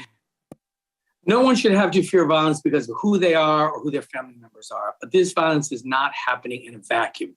Politicians at all levels of government are targeting our communities, spreading misinformation, and looking to restrict our rights. Republicans are happy to discuss our community when they're attacking our rights, when they're crying on the House floor because they oppose marriage equality, when they're releasing statements attacking our community in press releases as they introduce new bills targeting our community. But when it comes to actually discussing the violence against our community and its causes, just a quick condemnation of what happened at Club Q and violence broadly and nothing more. In my view, this is shameful. And so I want to begin, Ms. Robinson, again, to thank all of the witnesses for being here today. Ms. Robinson, as we near the end of this hearing, is there anything that we've not covered yet relating to anti-LGBTQ plus extremism and violence that you would like to share for the record? We can do something about this. We can ensure that social media companies uphold their community standards. We can pass the Equality Act to ensure that LGBTQ+ people actually don't have legalized discrimination happening to them in more than half of the states. We can, as a community, step up and say that we wholeheartedly, no matter what our party affiliation is, repudiate and rebuke these horrendous attacks on our people. There is work to be done, and especially on this 10-year mark of Sandy Hook, we can do something to end this epidemic of gun violence. We have to and we must. Thank you. And Mr. Wolf, thank you so much for being here and for sharing your story. What message do you have to politicians who are championing bills to limit the rights of the LGBTQI+ community? Thank you. I'm grateful to be here, and my message is simple: words have consequences. Somebody has to pay the price for unmitigated, unbridled hatred, the kind of hatred we've seen on the rise across this country. We've heard a lot about accountability in this hearing, and I'm glad we're talking about accountability. No one is asking for anyone but the shooter at Club Q to be on trial in Colorado Springs. But what we are saying is that people should be accountable for the things that come out of their mouths. And when you're willing to traffic in cheap shots and bigotry against a marginalized community that's already seeing hate against it on the rise, it's already seeing violence rising across the country, when you're willing to traffic in those things to score political points, you have to be accountable for what happens next. You have to hold yourself accountable for the impacts of your words. Words really do have consequences. Unfortunately, communities like mine have felt them. We have to do better than we are today. Thank you. And I want to thank you, Madam Chair, for allowing me to wave on to the committee for this hearing. And I think to Mr. Wolf's point, we not only have to condemn these statements and this rhetoric, but we sadly have members of the Congress of the United States that are engaging in the use of some of this very inflammatory rhetoric against the LGBTQI community, and it needs to stop now. The gentleman's time has expired. The gentleman from New York, Mr. Mondaire Jones, is now recognized.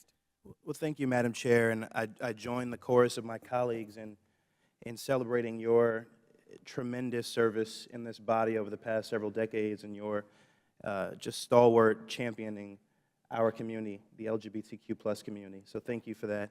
As I said on the floor of the House during debate on the Equality Act, to grow up poor, black, and gay is to not see yourself anywhere.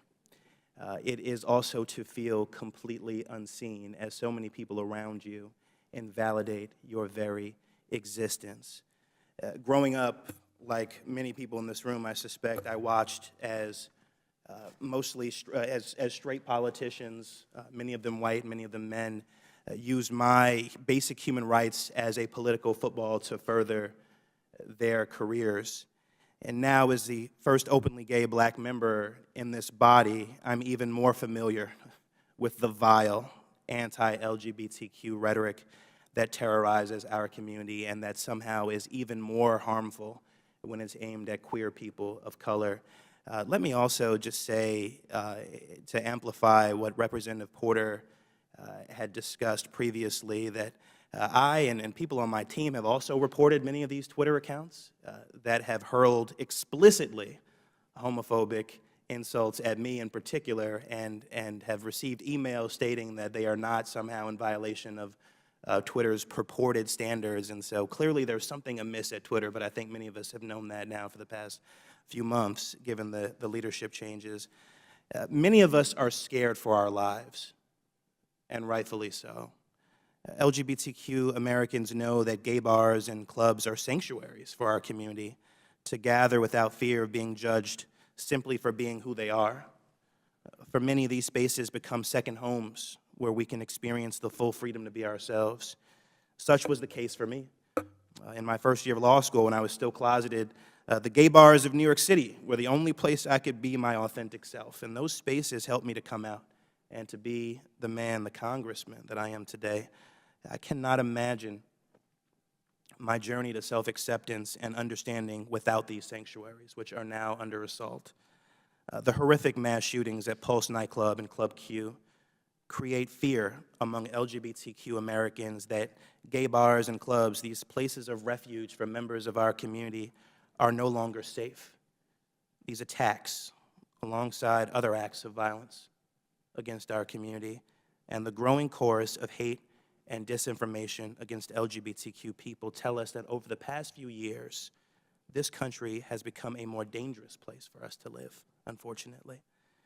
Even those who simply provide services essential to the mental and physical well-being of members of our community are under attack. Earlier this month, a doctor affiliated with the National LGBTQIA+ Health Education Center in Boston faced credible death threats for their role in providing gender-affirming care to transgender youth.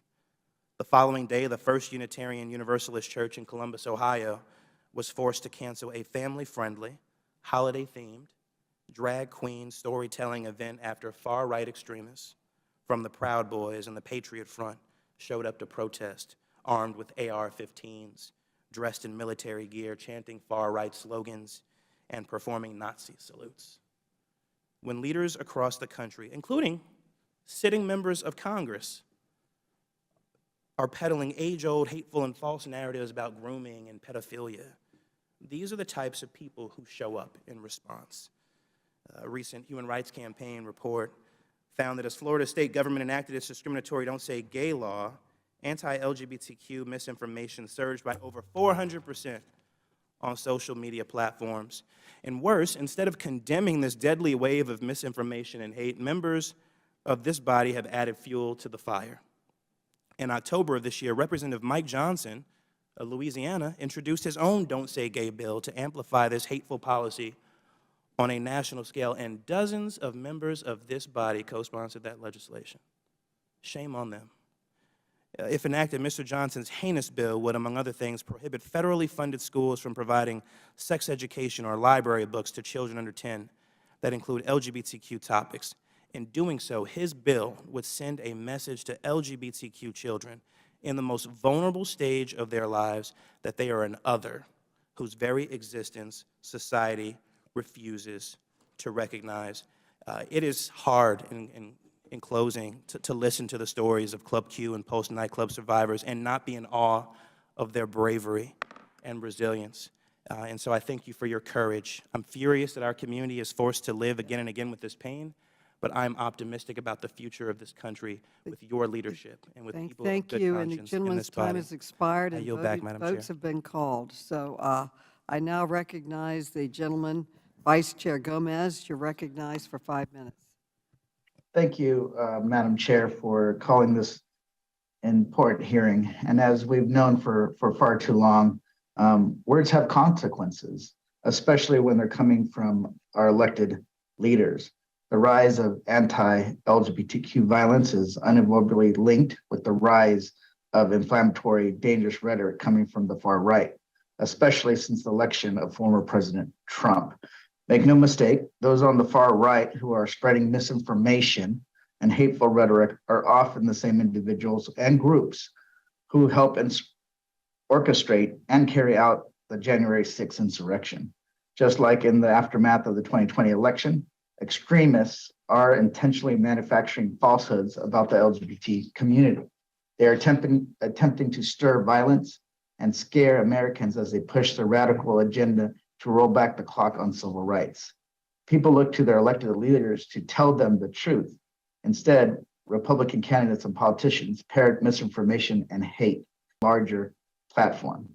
When violent extremists believe these lies, it paints a target on the backs of LGBTQ communities and leads to real-world violence. Now, Republican lawmakers across the country are moving to make discrimination official government policy. This year alone, we've seen more than 20 states introduce Don't Say Gay bills aimed at erasing LGBTQ history and culture from being taught and denying LGBTQ students the ability to be supported and affirmed in their education. But it's not just at the state level. In October, 38 of my Republican colleagues introduced federal legislation inspired by Florida's Don't Say Gay or Trans law, which would restrict federal funding for schools that incorporate curriculum that recognizes and supports LGBTQ students. Ms. Pocock, why is a federal Don't Say Gay or Trans bill so dangerous, particularly for LGBTQ youth And how does it risk further undermining the health and safety of LGBTQ young people?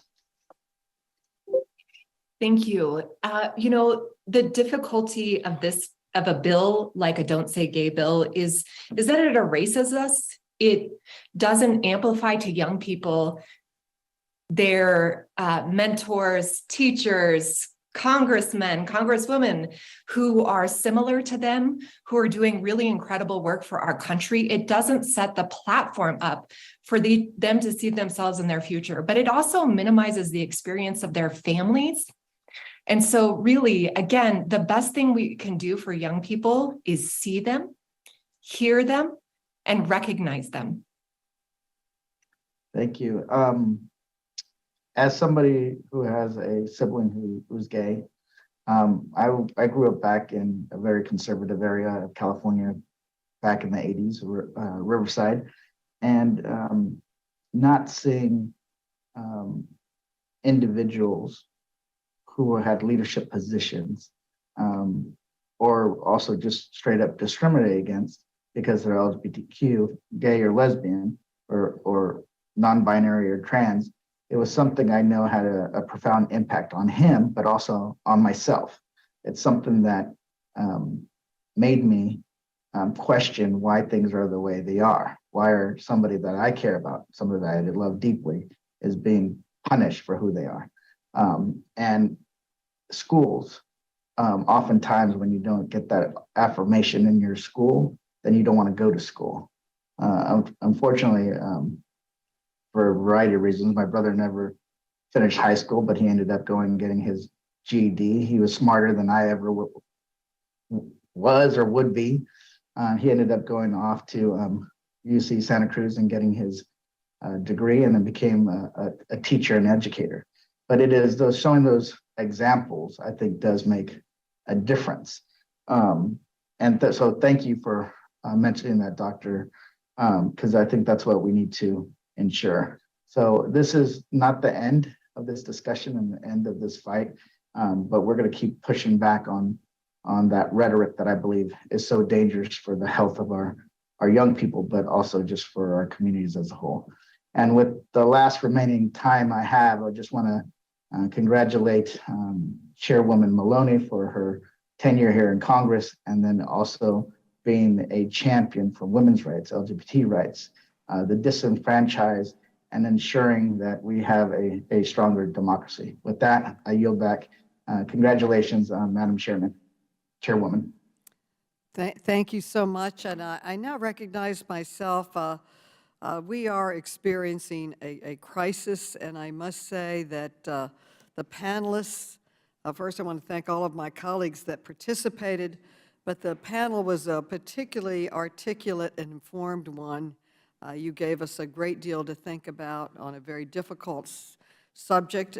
This was put together very quickly by the health team and the domestic policy team. I particularly want to thank Miles Lickman and Daniel Yim for an excellent job putting this together. We're very grateful. And all of your entire team will continue working on these important issues. Today's hearing is one of the final hearings of the 117th Congress, examining one of the most pressing issues that our nation will face in the years to come, the rise of extremism and violence targeting LGBTQI plus people in the United States.